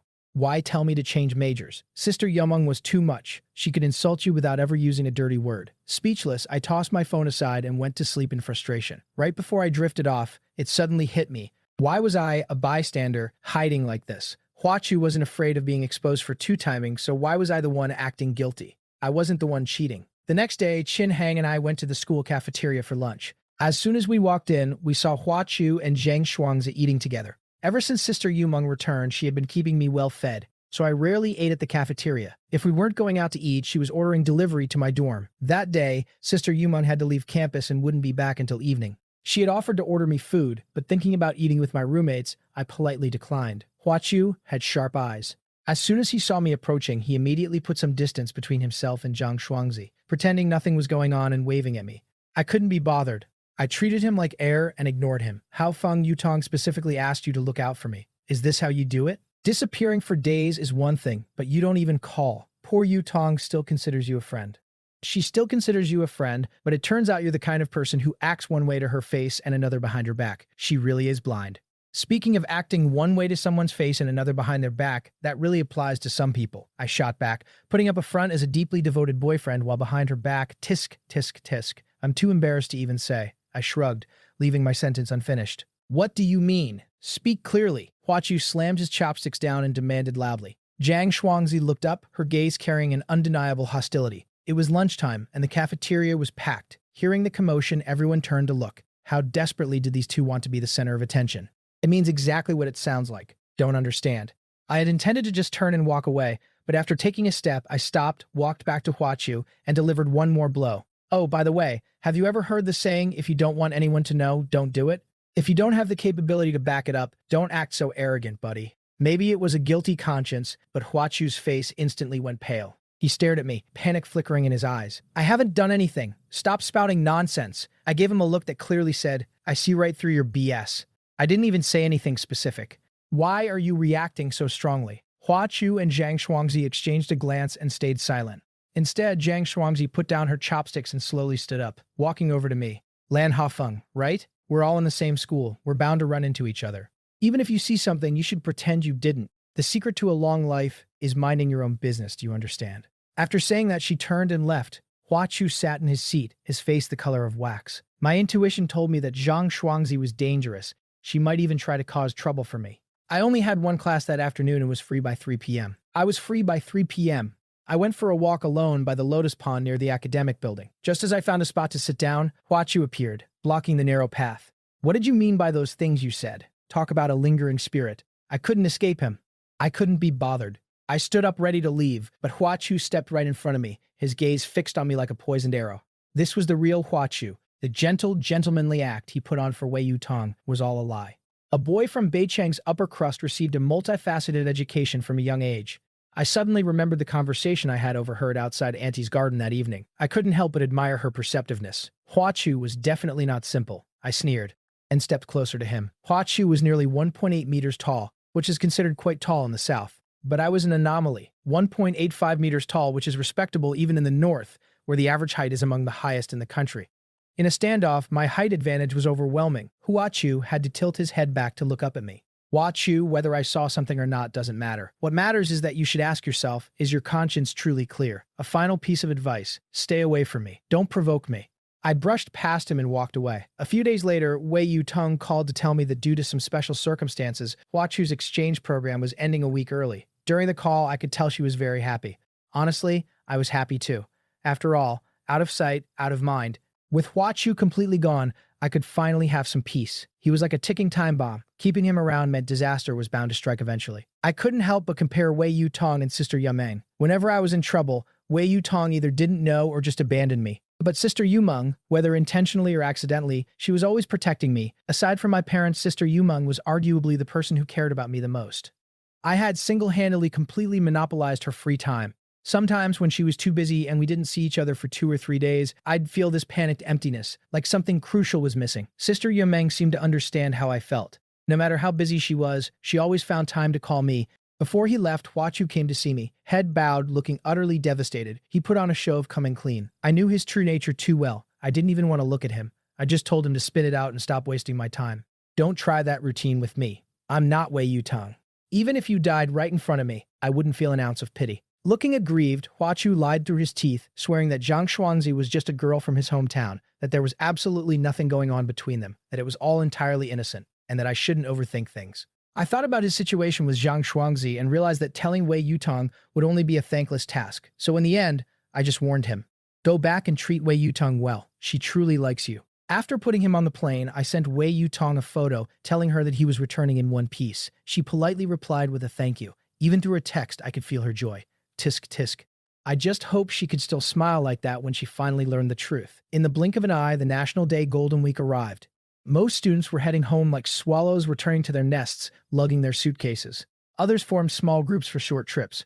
I had already told my parents I wasn't coming back and had planned to go see the red leaves at Fragrant Hills with my roommates, Jiang Zuqi and Qin Hang. My travel bag was already packed, but then Sister Yomeng suddenly announced that the competition deadline had been moved up, and we had to submit our work by the 4th. She even got a professor to vouch for it. So I watched Jiang Zuqi and Qin Hang happily board the airport bus, disappearing in a cloud of dust, while I was dragged back to the Yan Garden Art Studio by Sister Yomeng for the grueling final push. A perfectly good trip, cancelled. My mood was incredibly foul. I couldn't muster the energy for anything. To use Sister Yumeng's words, I spent days with a face full of bitter resentment, without a single smile. Most teachers and students had left campus. The already quiet studio was entirely empty, except for the two of us. Aside from making sure I ate, Sister Yumeng spent all her time reminding me to focus and put my heart into the painting. It was so desolate I could have cried. The National Day holiday. Completely wasted.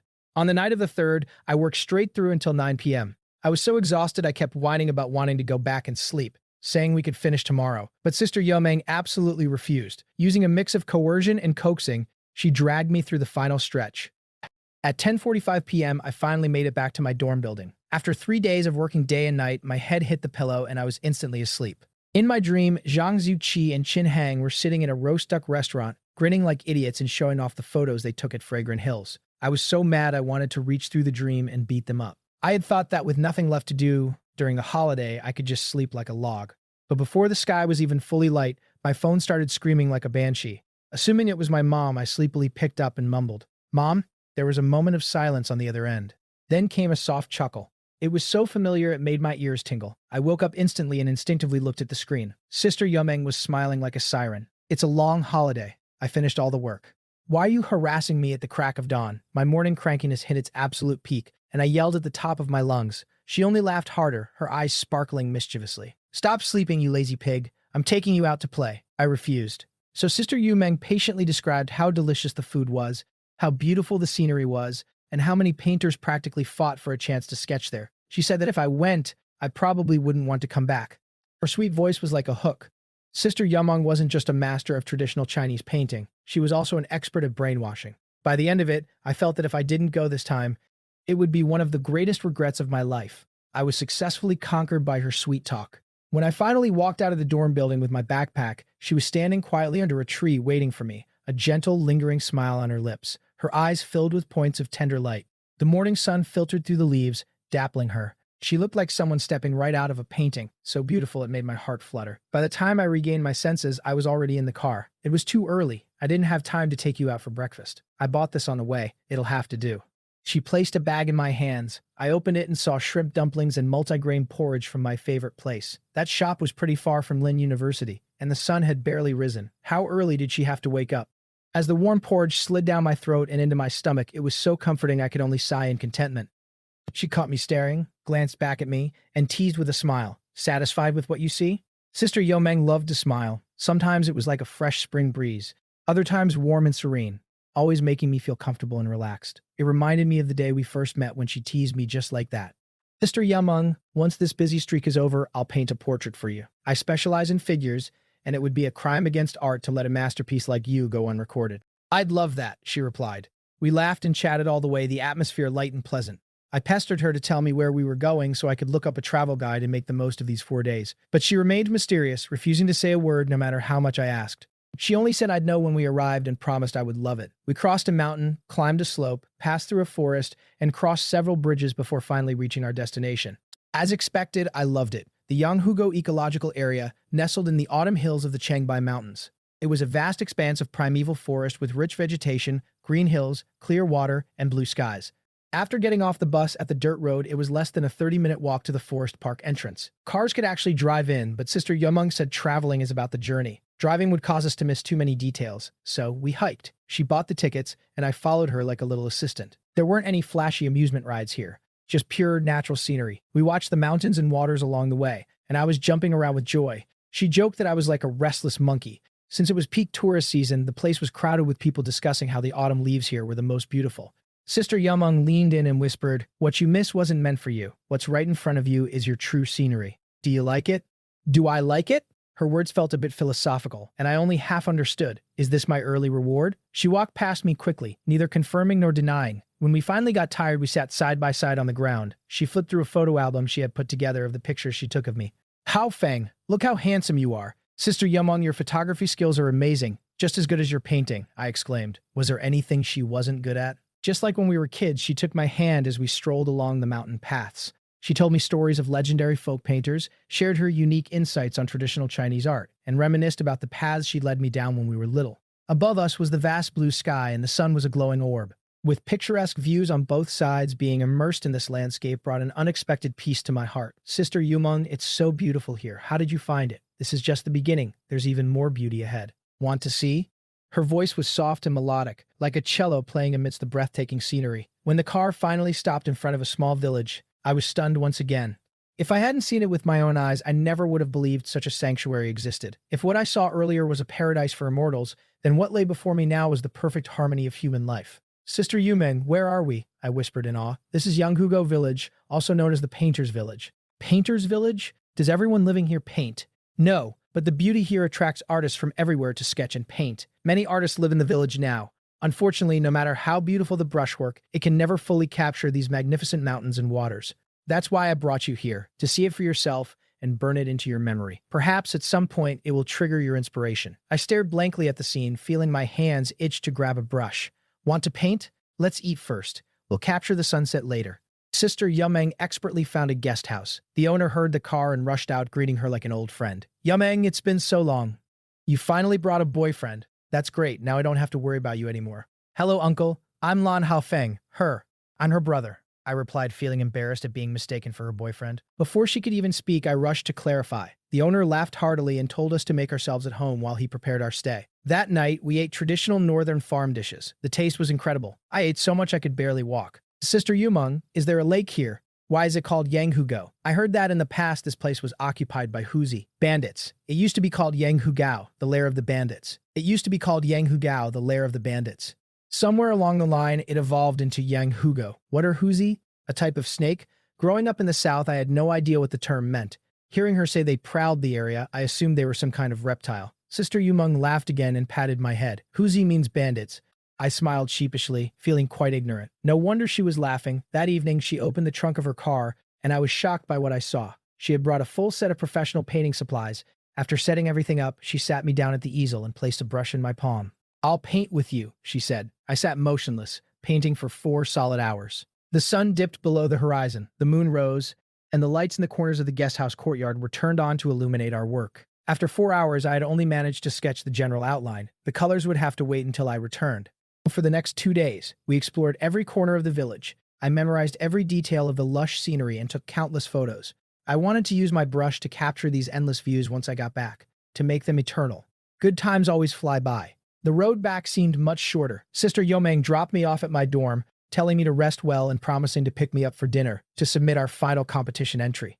I felt the weight on my shoulders finally begin to lift. I began focusing on the commission for the Golden Soul Elderly Couples album. Initially, I thought about using traditional Chinese painting, but after checking, I realized they wanted colored pencils. Honestly, I've studied traditional painting since I was a kid and knew some sketching, but I'd never really tried colored pencils seriously. However, I've never been one to give up. Sister Yumeng recommended a course, and as I learned and painted, I gradually started to enjoy it. It became easier and easier. I had originally planned to use scenes provided by the client as backgrounds, but the landscapes of Yanghugo kept flashing in my mind. A new idea struck me. I would use the beauty of Yanghugo as the backdrop, letting that couple who had been in love for half a century live forever in that glorious world. Sister Yomeng relayed my idea to the clients, and to my surprise, they agreed. They even said if the work was good enough, they'd pay extra. What a lucky break. Excited, I painted with even more fluidity, as if I were a fish in water. Painting always brought me joy and helped me slowly forget the unpleasant memories of the past. One day, while I was wandering near the basketball court, a handsome upperclassman called out to me. "Len Hafeng, right? I hear everyone calls you little brother Hafeng, so I'll do the same. I'm Tu Jiang, a junior in the design department. I've liked Sister Yomeng for a long time, but I haven't found the right chance to confess. They say you're her brother. Can you give this letter to her for me?" I was stunned. This senior liked my Sister Yomeng. "But Sister Yomeng is really hard to pursue," I warned. "I know that, of course. Just help me pass the letter to her. I'll figure out the rest myself. I'm confident I can make her fall for me." I gripped that delicately folded love letter, feeling as if my arm had turned to lead. It felt heavy and aching. Afraid he'd be disappointed if I refused, I reluctantly agreed. When Qin Hang saw me walking in with my right arm raised stiffly, he asked, "What's with that pose? You look like an Indian ascetic. Is life too good for you? Are you trying to renounce the world?" I rolled my eyes and ignored him, placing the letter on the desk. "Oh ho! The great handsome Lan received a love letter? Come on, let me see which beauty is so bold. Don't touch it." I slapped his hand away. "This is a love letter from Senior Tu Jiang for Sister Yumeng." Qin Hang's jaw dropped in disbelief. "Holy Lan Haofeng, do you even have a heart? You're actually taking a love letter from my goddess. What's the big deal? A good woman is sought after by many. Whoever has the skill wins her over." Qin Hang looked at me like I was a complete idiot, but eventually my calm expression defeated him. He mumbled, "Fine, Hafeng, you're ruthless. I won't say anything else. Think about it yourself. But let me tell you, if you dare give that letter to my goddess, I guarantee she'll explode. Just you wait and see." "No way. Sister Yumeng has never lost her temper with me. I'm helping her find a match. Isn't that a good deed? Why would she be mad at me? What can I even say to you? Just don't regret it. In nearly 20 years, I've never met someone so clueless about romance. I give up." He slapped his forehead in exasperation, then turned around and threw himself onto the bed, ignoring me. October 15th was Sister Yumeng's birthday. I had prepared a gift and planned to present the senior's love letter alongside it, the perfect cherry on top. That day, her friends organized a gathering. My 2 roommates came along as well. About a dozen of us sat around, lively and cheering. When it came time for gifts, everyone brought out their presents with the usual cliched well wishes. Sister Yumeng accepted them all with a smile. When it was my turn, the room suddenly went dead silent. Everyone stared at me with expectant eyes, like mothers hoping their son would succeed. "Sister Yumeng, I have 2 gifts for you. Good things come in pairs. One is something I prepared a long time ago, and the other is the cherry on top. I had spent 20 years loving my childhood sweetheart only to be humiliated watching her run into the arms of the school idol. But by the time she realized she was being cheated on and came back full of regret, I had already started a new life and refused to look back." Sister Yumeng nodded with a smile, her eyes swirling with a gaze as warm and sweet as honey. "All right, Hafeng, don't keep us in suspense. Bring it out. Can't you see Yumeng's eyes are practically glued to you?"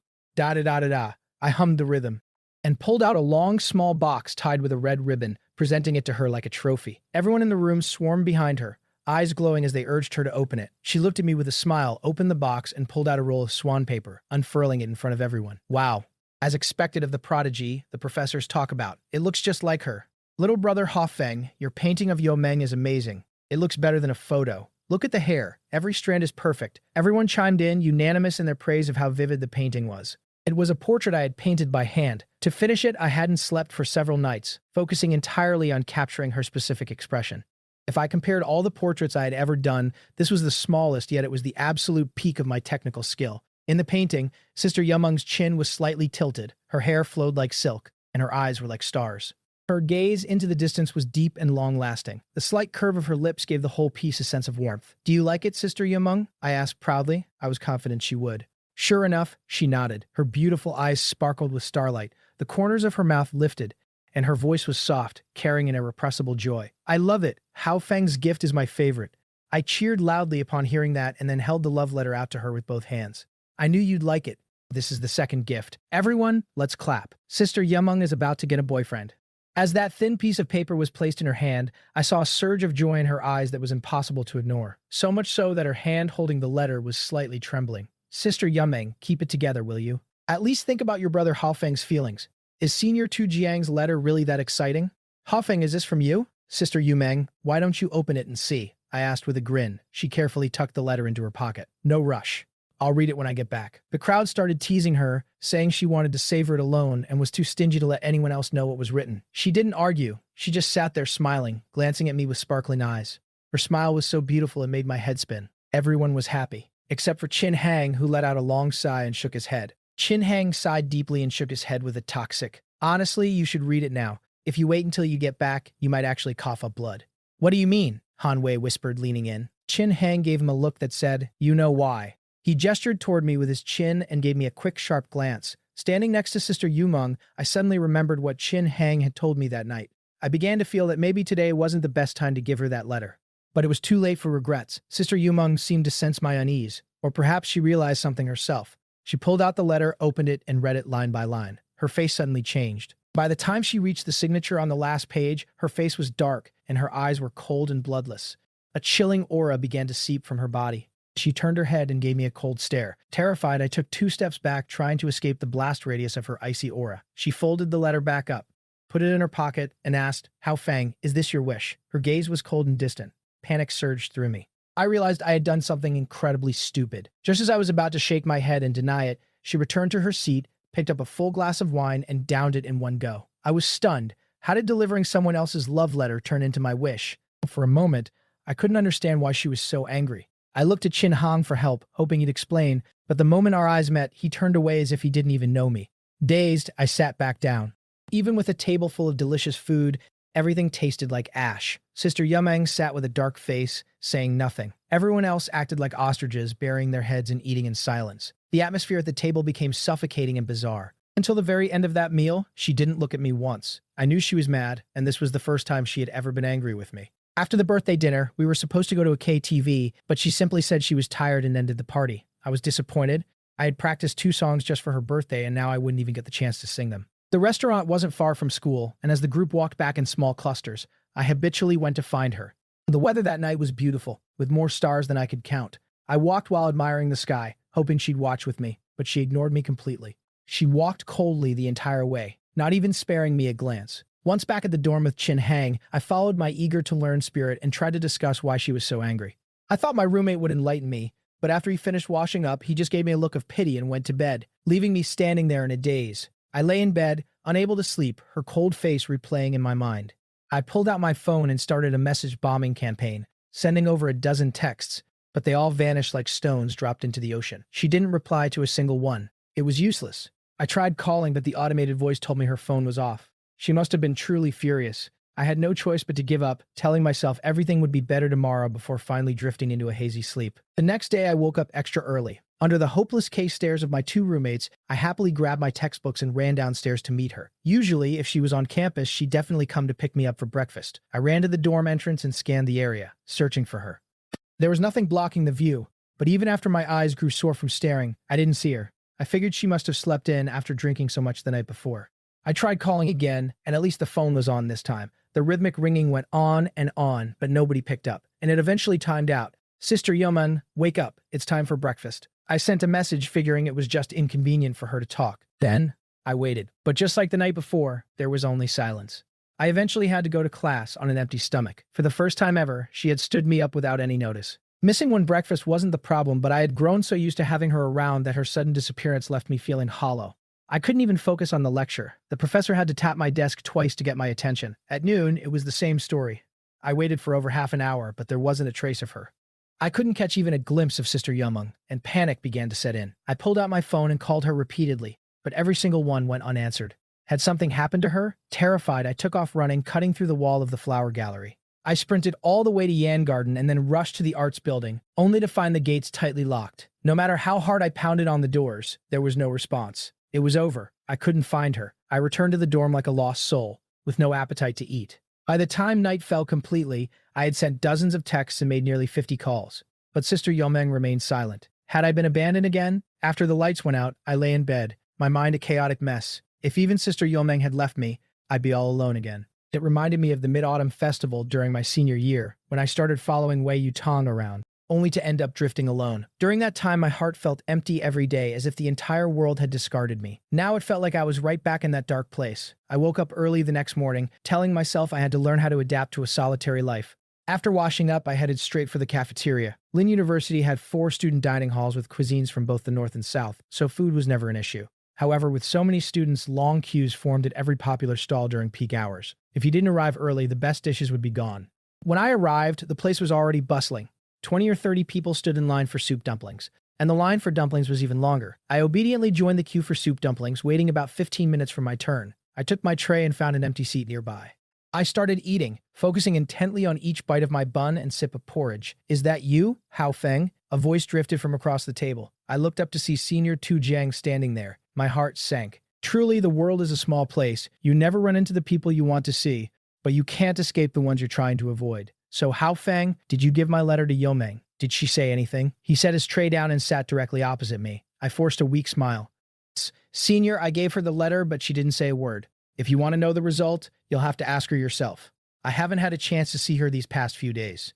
I finished every bite of my breakfast and got up to return the tray. For a split second, I thought I saw a familiar, graceful figure out of the corner of my eye, but when I looked closer, there was nothing.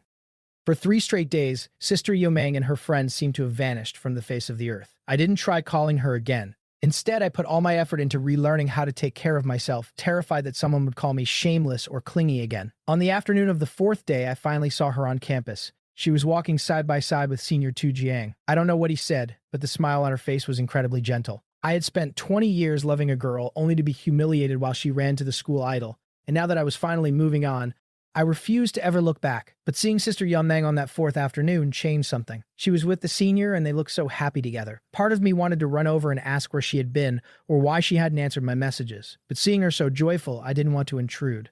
I turned and walked away. On the 5th day, I ran into her in the Sunshine Corridor. She was as beautiful as ever, but when she saw me, she froze for a moment, her brow furrowing deeply. Just as I was about to speak, Senior Tu Jiang caught up from behind. Sister Yumeng gave me a cold, distant look and walked away with him. The words I wanted to say died in my throat. Still, I felt a small spark of relief. At least I knew she was safe, and that was enough. I skipped dinner that night, sitting outside until the dorms were almost at lockdown. I didn't understand what was wrong with me. Seeing her with Senior Tu Jiang felt like a physical weight on my chest, but I had brought this on myself, hadn't I? I was the one who acted as their matchmaker. My head throbbed painfully. I couldn't eat, and my sleep was plagued by dreams. I wanted to call my parents, but I was afraid they'd hear the distress in my voice and worry, so I suffered in silence. Chin Hang told me I'd lost weight and that the light had left my eyes. He said it pained him to look at me.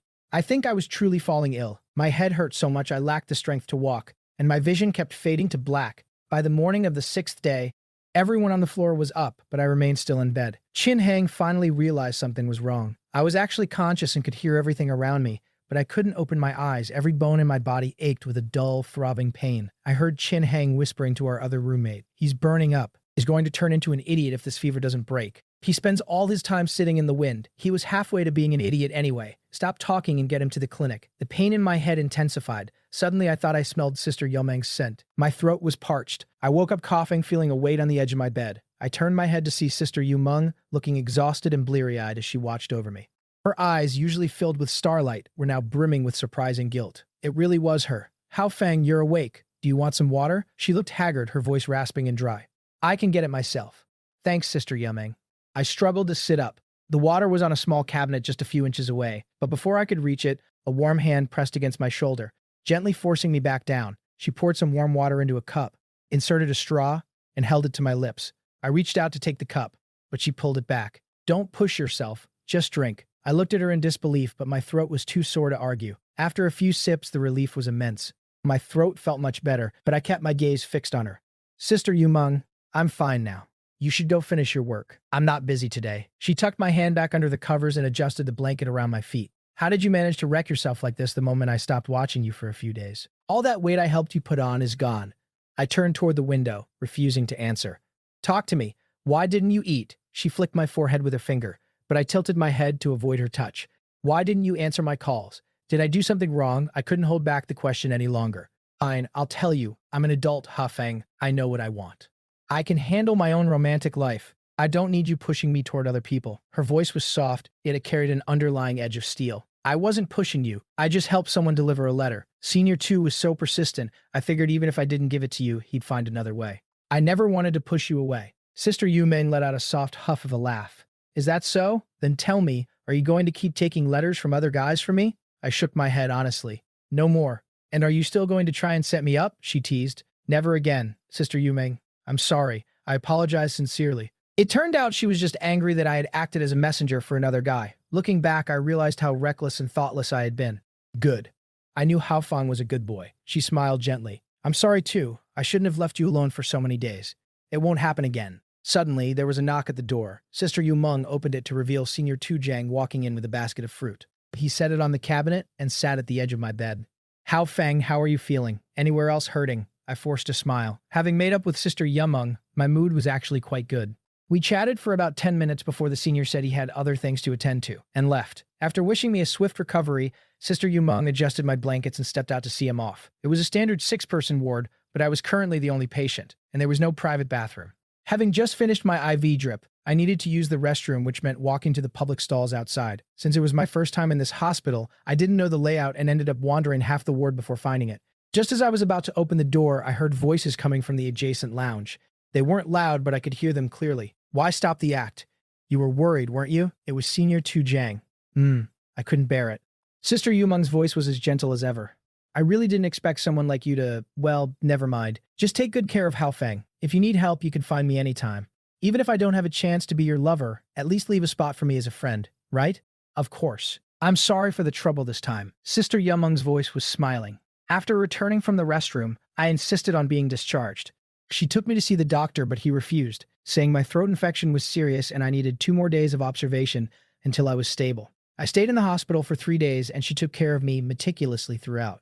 On the day of my release, she personally escorted me back to the dorm, drawing envious stares and attention from the entire building. Since our reconciliation, she had become even more attentive and gentle. I greedily soaked up her care, wishing these days could last forever. Her work at the studio had suddenly picked up, leaving her incredibly busy, yet she always squeezed out time to be with me. When she was truly swamped, she'd order me delivery. I went back to being my happy, carefree self. Time flew by, and soon it was November. It grew cold outside, and students began swapping their light jackets for heavy coats. I remember it was late afternoon, and the sunset was breathtaking. Sister Yumeng messaged me to come down, saying she had something important to tell me. I threw on my coat, stuffed my phone in my pocket, and ran out. A light snow had fallen that morning, and the white flakes clinging to the branches sparkled like silver in the fading light. She was standing under a tree, waving at me with an excitement she couldn't suppress, as if something incredible had happened. Did the competition results come out? I asked, charging toward her like a cannonball. She nodded, her eyes shimmering. Haofeng, guess what place we got? It couldn't be first, could it? I ventured a guess. She burst out laughing and pulled me into a hug. Of course it's first. Our Haofeng is the best, #1 in the world. That evening, amidst the light snow on campus, the two of us were jumping and dancing with joy. She hopped onto my back, and I gave her a piggyback ride, sprinting through the grounds and drawing jealous looks from everyone we passed. In the past, I would have wanted to share every victory with Wei Yutong. But that day, I didn't even think of her. To celebrate our first-place win, Sister Yumeng treated me and her close friends to dinner. By the end of it, my roommates and I were a little tipsy, stumbling along the quiet night streets and singing off-key at the top of our lungs. She remained sober and walked me all the way to my dorm entrance. She watched me go inside before turning to leave. Haofeng, the way that Sister Yumeng treats you, she treats you like a king. The way she looks at you isn't right. What are you thinking? Don't just leave her hanging. I sighed. Not again. Ever since we made up, people kept trying to link us together. I had explained 100 times she was my Sister Yumeng, the person who had looked after me since we were kids. In her heart, I was the younger brother, and she was the elder sister. That dynamic was set in stone. I couldn't even be bothered to explain anymore. I just rolled my eyes and pretended I hadn't heard a word. Zhang Zuqi nudged me with his elbow. Keep being oblivious. I'm genuinely worried for her, given your emotional intelligence. We laughed and joked until we reached the fourth floor, where we ran into Chin Hang, who had just returned. We followed him into the dorm, but he and Zhang Zuqi immediately teamed up to grill me again. They both insisted that she liked me and that I should cherish her and make it official. I was too tired to explain, so I just played dead and went to sleep. I thought I'd be spending the winter break alone, but on the morning I was set to leave, I walked out of the dorm to find her waiting under the tree with her suitcase. She hadn't been home in nearly 2 years, and her family wanted her back for the new year. I jumped for joy and asked why she hadn't told me. She said she wanted it to be a surprise. Well, it was certainly a surprise. Having her with me made the journey home so much better. I felt like a child again, meticulously cared for by her. When my mother opened the door and saw us together, she froze for a second before greeting her with a huge smile. Yumeng, you're back. You're even more beautiful than before. I hope Hao Feng didn't cause too much trouble for you at school. My mother took my luggage and warmly invited her inside. Of course not. Hao Feng is very sensible. He's no trouble at all. After chatting with my mom for a bit, Sister Yumeng went next door to her own house. Within seconds, a high-pitched scream from her aunt pierced the air, making my ears ring. Look how happy she is, my mother said with a smile as she unpacked my things. She told me how much her aunt had missed her, constantly bringing her up in conversation. Her return was a complete surprise to her parents. Even Wei Yutong was thrilled. She had arrived home a day later than us because Hua Chu wanted to spend some time exploring the capital. On the day she returned, her parents organized a gathering. It had been 2 years since Yomeng had been home for a meal, and both families wanted to have a proper reunion. We were told to go directly to the restaurant, but that reunion dinner didn't go as smoothly as planned. Hua Chu showed up alongside Wei Yutong, which took everyone by surprise. I felt a sense of finality. 20 years of my youth were now behind me. My parents, who were initially joyful, immediately lost their smiles when they saw them. They gave her a polite greeting and then fell silent. Her parents' expressions also soured, especially her mother's. She kept casting awkward and frustrated glances at me and my mother, unable to hide her annoyance. I suppose those unpleasant memories were still fresh in everyone's minds. Sister Yumeng sat beside me, quickly picking up on the shift in atmosphere. She noticed the shadow on my face caused by their sudden appearance, and quietly reached over, gripping my hand tightly. So tightly my knuckles hurt. The sharp sensation brought me back to reality. If you're unhappy, don't force it. Want to go for a walk? She was always so gentle. I smiled and shook my head. No, I'm fine. The food was served quickly, and the uncle urged everyone to start eating. Everyone complied, but the meal was silent. Even my father and her father, who usually shared a few drinks, just stared quietly at their chopsticks. The fish head here is delicious. Hua Chu, you should try some. Wei Yutong broke the silence, placing a piece of food on his plate. But despite her recommendation, she had accidentally given him a piece of broccoli. It seemed she wasn't as composed as she appeared. Hua Chu didn't eat the food. Instead, he stared directly at Sister Yumeng. Yutong, is this Sister Yumeng? Her hand paused midair. She looked at her sister. Yeah, she graduated from Lin University, the same one Hao Feng is attending. Don't you know Sister Yumeng, Hao Feng? When Hua Chu went to Lin University, you didn't even take him to meet her? I was speechless. Why was she dragging me into this instead of introducing her own sister? Just as I was about to snap back, Sister Yumeng pressed her hand over mine. Her face darkened. Who is Hua Chu? Why would Hao Feng bring him to see me? Even if a total stranger wanted to see me, I'd have to decide if I have the time. And frankly, I don't. That was brutal, and I loved it. Hua Chu had clearly intended to cozy up to the Wei family, but Sister Yumeng didn't give him an inch. His face turned a magnificent shade of purple from the humiliation. Seeing him like that, Wei Yutong couldn't bear it. She slammed her chopsticks onto the table. Sister, how can you say that? Hua Chu is my boyfriend, not some random nobody. Sister Yumeng slowly raised her eyes, staring at Wei Yutong with a gaze that was sharp and icy. If he's your boyfriend, why wasn't I told? And since he's a junior, why didn't he even greet me at Lin University? Does he simply have no respect for me as your elder sister? That was a masterful move. I was thrilled. Having Sister Yumeng back me up was the best feeling. You're always so busy. This isn't a big deal. Why should I have bothered you? Just focus on your own life. You don't need to worry about her affairs, Auntie chimed in, placing a freshly peeled shrimp into my bowl. Your father and I are still alive. It's not up to anyone else to run this household yet. Hao Feng, eat up. Uncle Wei glanced at the dish. Mena, peel a few more. Hao Feng loves these. And you too, Yomeng. Hao Feng grew up under our eyes. You have to take good care of him over there. I'm peeling them, aren't I? I'm just slow, why don't you help? Auntie grumbled. No need, Mom and Dad, you guys eat. I'll peel them myself, Wei Yutong said, trying to regain some ground. After weighing the situation, she finally softened her tone. Hua Chu, let me formally introduce you. This is my sister, Wei Yumeng. Sister, Hua Chu and I have been together for a long time. I didn't want to disturb you because you were so busy. It was thoughtless of me. I'm sorry. I was surprised to see Wei Yutong actually back down. Hua Chu, realizing the tide was against him, forced a smile and obediently called her Sister Yumeng. She barely glanced at him, tossed her napkin aside, and spoke coolly. I heard there's a young master in Beicheng named Hua Chu. I wonder if it's the same person. Sister, you know about that? Wei Yutong interjected quickly. It's him. His family ran into some trouble, so he moved here with his mother a while ago. Sister Yumeng watched the two of them huddled together, her expression unreadable. Did I remember correctly? She continued. Weren't the Hua and Zhang families in Beicheng planning a marriage alliance? Why come all the way to Nancheng did the Zhang family back out because the Huas lost their status? The moment she mentioned the Zhang family, Hua Chu's face went pale. His body stiffened like a stone. My parents pretended not to hear, quietly discussing whether the garlic broccoli should have red chili rings. Uncle Wei and Auntie remained silent, their faces grim. Sister Yomeng and Wei Yutong were locked in a silent standoff. This meal was exhausting. As I was lost in thought, Hua Chu suddenly glared at me. His eyes were like knives filled with heavy resentment. He clearly thought I was the one who told Sister Yumeng about his cheating. It made sense for him to suspect me, considering I was the only one who knew the truth about his time at Lin University. The atmosphere at the table was suffocating. I greeted the elders and stepped out. Hua Chu could think whatever he wanted. I wasn't going to take the fall for his mistakes. The restaurant was built like a traditional residence and had a surprisingly large backyard. A stone path divided it into two sides, vegetables on the left and a bamboo tea table with a few chairs on the right. I retreated to a rattan chair to scroll through my phone, far away from the drama. After a while, a voice drifted over. So this is where you're hiding. I looked up. It was Wei Yutong. I placed my phone face down on the table and gave a small smile. Why aren't you with Hua Chu? He went home. I didn't ask why, and she didn't volunteer the information. We sat in a silence so heavy it felt like the other person didn't even exist. Wei Yutong, are you and Hua Chu doing okay? I asked tentatively. She turned to look at me, a trace of warmth appearing in her beautiful eyes. The kind of smile she only ever had when thinking of him. We're great. As for what my sister said about Beicheng and the Zhang family, Lan Haofeng, shut up. Since when did you become someone who gossips? So what if it's Beicheng or the Zhang family? Everyone has a past. You and I were linked by our families for 18 years. Am I supposed to carry that burden forever too? She suddenly exploded with anger. I just smiled. You really can't save someone who's determined to ruin themselves. If she wanted to keep wearing that green hat, so be it.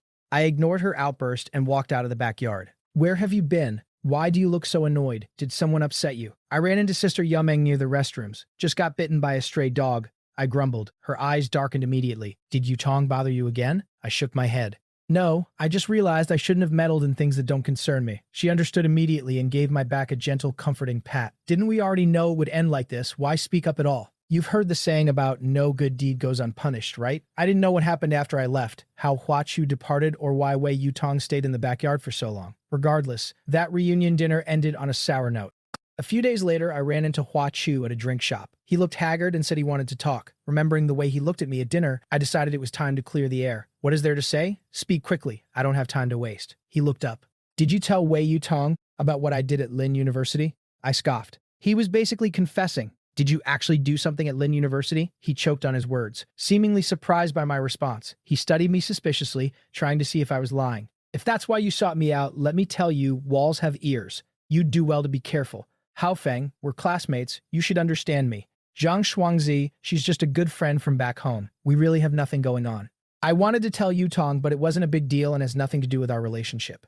I was speechless at his sheer audacity. If kissing someone until sparks fly counts as nothing, then going to a motel together probably counts as studying in his book. Hua Chu, if you want to clarify your relationship with Zhang Shuangzi, you should tell Wei Yutong, not me. I stood up to leave. Lan Haofeng, I'm spending Chinese New Year with Yutong this year. The pride and provocation in his eyes were unmistakable. You could spend it with a stray dog for all I care. I'm not your father. You don't need to report your schedule to me.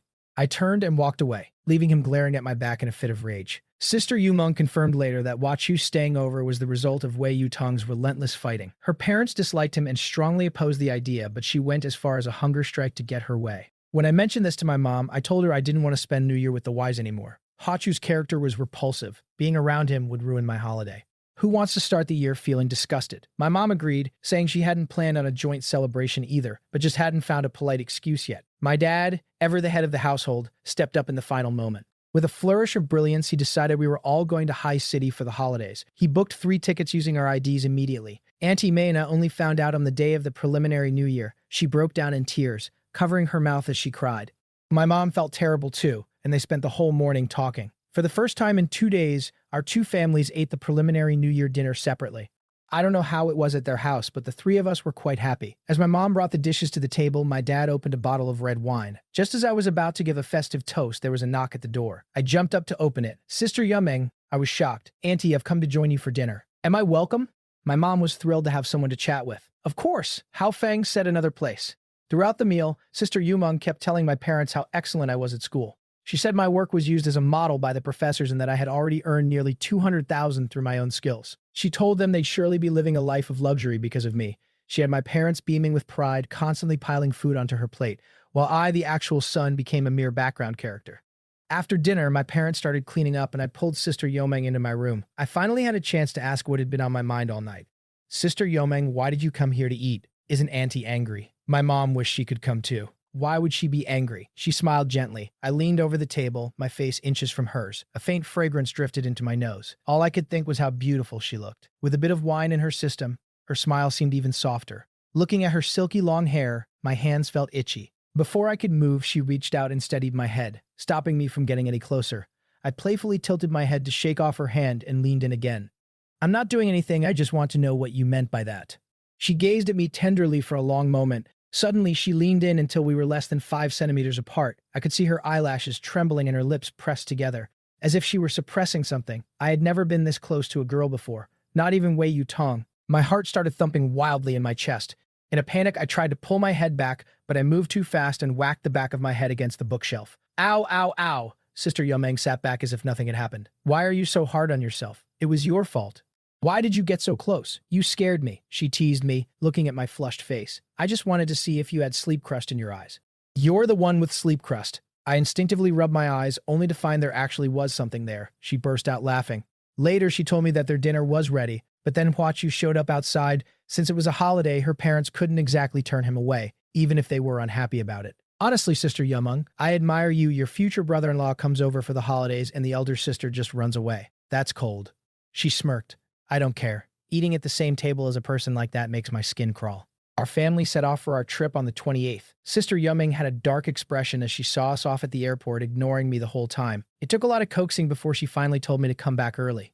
Spending New Year away from home was a novel experience. On New Year's Eve, we joined people from all over the country for a grand dinner in the hotel lobby. There was music, dancing, and a festive atmosphere. By the time we returned to our room, it was 9 p.m. I stood by the floor-to-ceiling window, looking at the city lights and the fireworks reflected in the sky. My heart felt exceptionally peaceful. My phone rang with a video call. I knew it was Sister Yumeng without even looking. In the video, I told her I wanted everyone to be happy, that I wanted to hear her sing live, and that I hoped she'd keep getting more beautiful. I told her I wanted to earn more money to make my parents' lives comfortable.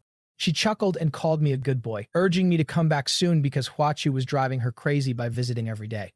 If your family doesn't open their doors soon, I'm going to end up a wanderer on the streets. Of course, she was exaggerating, but I laughed until my stomach hurt. She complained that the New Year dinner was boring and that Huachu was being incredibly unpleasant. Apparently, no one in the family liked him except for Wei Yutong. She grumbled that she had finally come home for the New Year, only for us to go on a trip, leaving the neighborhood cold and quiet. If she had known, she wouldn't have come back. We chatted for an hour until I promised to return as soon as possible. As she hung up, I thought I saw a flicker of reluctance and loneliness in her eyes. Under her daily pestering, my parents and I finally headed home on the 8th day of the first lunar month. Auntie Mena immediately started organizing another reunion dinner. This time she said we'd eat at home rather than a restaurant. My mom was too tired and wanted to rest, so she declined. Honestly, we've developed a bit of a trauma regarding these reunion dinners over the last few years. When I woke up from a nap, the sky was dark. I heard laughter from outside and saw Sister Yomeng helping my mom wash vegetables. They were chatting away happily. After 10 days, she was still as breathtakingly beautiful as ever. Her eyes brightened the moment she saw me. Later, my mom whispered to my dad. Yumeng seemed a bit distracted at first, but the moment she saw our son, her eyes practically lit up. Do you think she has feelings for him? My dad always agreed with my mom. He nodded solemnly and whispered something back that I couldn't quite catch. That night, Sister Yumeng stayed for dinner. Actually, she was the one who cooked most of it. It was the first time I had tasted her cooking, and it was delicious. Watching her in an apron, the warm kitchen light reflecting off the water on her slender fingers, it was a sight for sore eyes. Afterward, she took me out to see the night views. There was a performance happening in front of a large shopping mall. The music was deafening. We stood at the edge of the crowd, unable to see the stage clearly, but the atmosphere was electric. Sister Yumeng leaned in close, shouting over the music about how much she missed this. I looked at her, the neon lights dancing in her eyes, and suddenly realized that the sister I'd relied on all my life was someone I never wanted to let go of. We shared a quiet moment amidst the chaos, a silent understanding passing between us. As the fireworks began to explode overhead, signaling the true end of the festivities, she took my hand. It wasn't the tight, bone-crushing grip from before, but a soft, warm hold that felt like a promise. We stood there together, two shadows against the brilliant sky, finally ready to face whatever the new year had in store. My parents and I had finally settled back into our routine. Auntie Me and I invited us over for one last meal, insisting on cooking it herself this time. We tried to decline, but she wouldn't hear of it. "It's just family," she said, though we all knew that meant something different now. My mom was tired, and I was still feeling the weight of the last few days. When I woke up from a late nap, the house was filled with the sound of laughter. I walked out to find Sister Yomeng and my mother in the kitchen, their heads together as they prepped dinner. She looked up and smiled, and in that moment, all the bitterness and drama of the past year seemed to melt away. My mother gave me a knowing look, but for once, I didn't feel the need to argue. Her eyes light up the moment she sees him, my mom whispered to my dad later. He just nodded, a small smile playing on his lips. I watched them from the doorway, feeling a strange sense of peace. That night, the dinner was quiet, but it wasn't the suffocating silence of before. It was comfortable, filled with the easy conversation of people who had known each other forever. Afterwards, Sister Yumeng and I walked out into the cool night air. The city was still alive with the remnants of the holiday, but we found a quiet spot away from the noise. We didn't say much, but as we looked out at the lights, I knew that things would never be the same again. And for the first time, I was perfectly okay with that. I collided with Sister Yumeng's tender and affectionate gaze. She was watching me with a softness in her eyes that felt like a vast, boundless ocean, completely surrounding me. Even though the square was packed with thousands of people, and despite the moon and the city lights shining so brilliantly, in that moment, the only thing I saw in her eyes was a tiny, stunned version of myself, frozen in a daze. Sister Yumeng didn't say a word. She just kept watching me like that, yet it felt as if she had already said everything there was to say. Every unspoken word resonated deep within my soul. My heart suddenly began to throb wildly, and my eyes grew hot with an uncontrollable heat. It was past 10 o'clock by the time we headed back, and I was still buzzing with excitement, rambling on to her about the performance we had just seen. She listened patiently, occasionally offering a soft response, but otherwise her gaze never left me. I couldn't tell if it was just my imagination, but the way she looked at me felt increasingly intense. At times I could almost swear that look meant she loved me.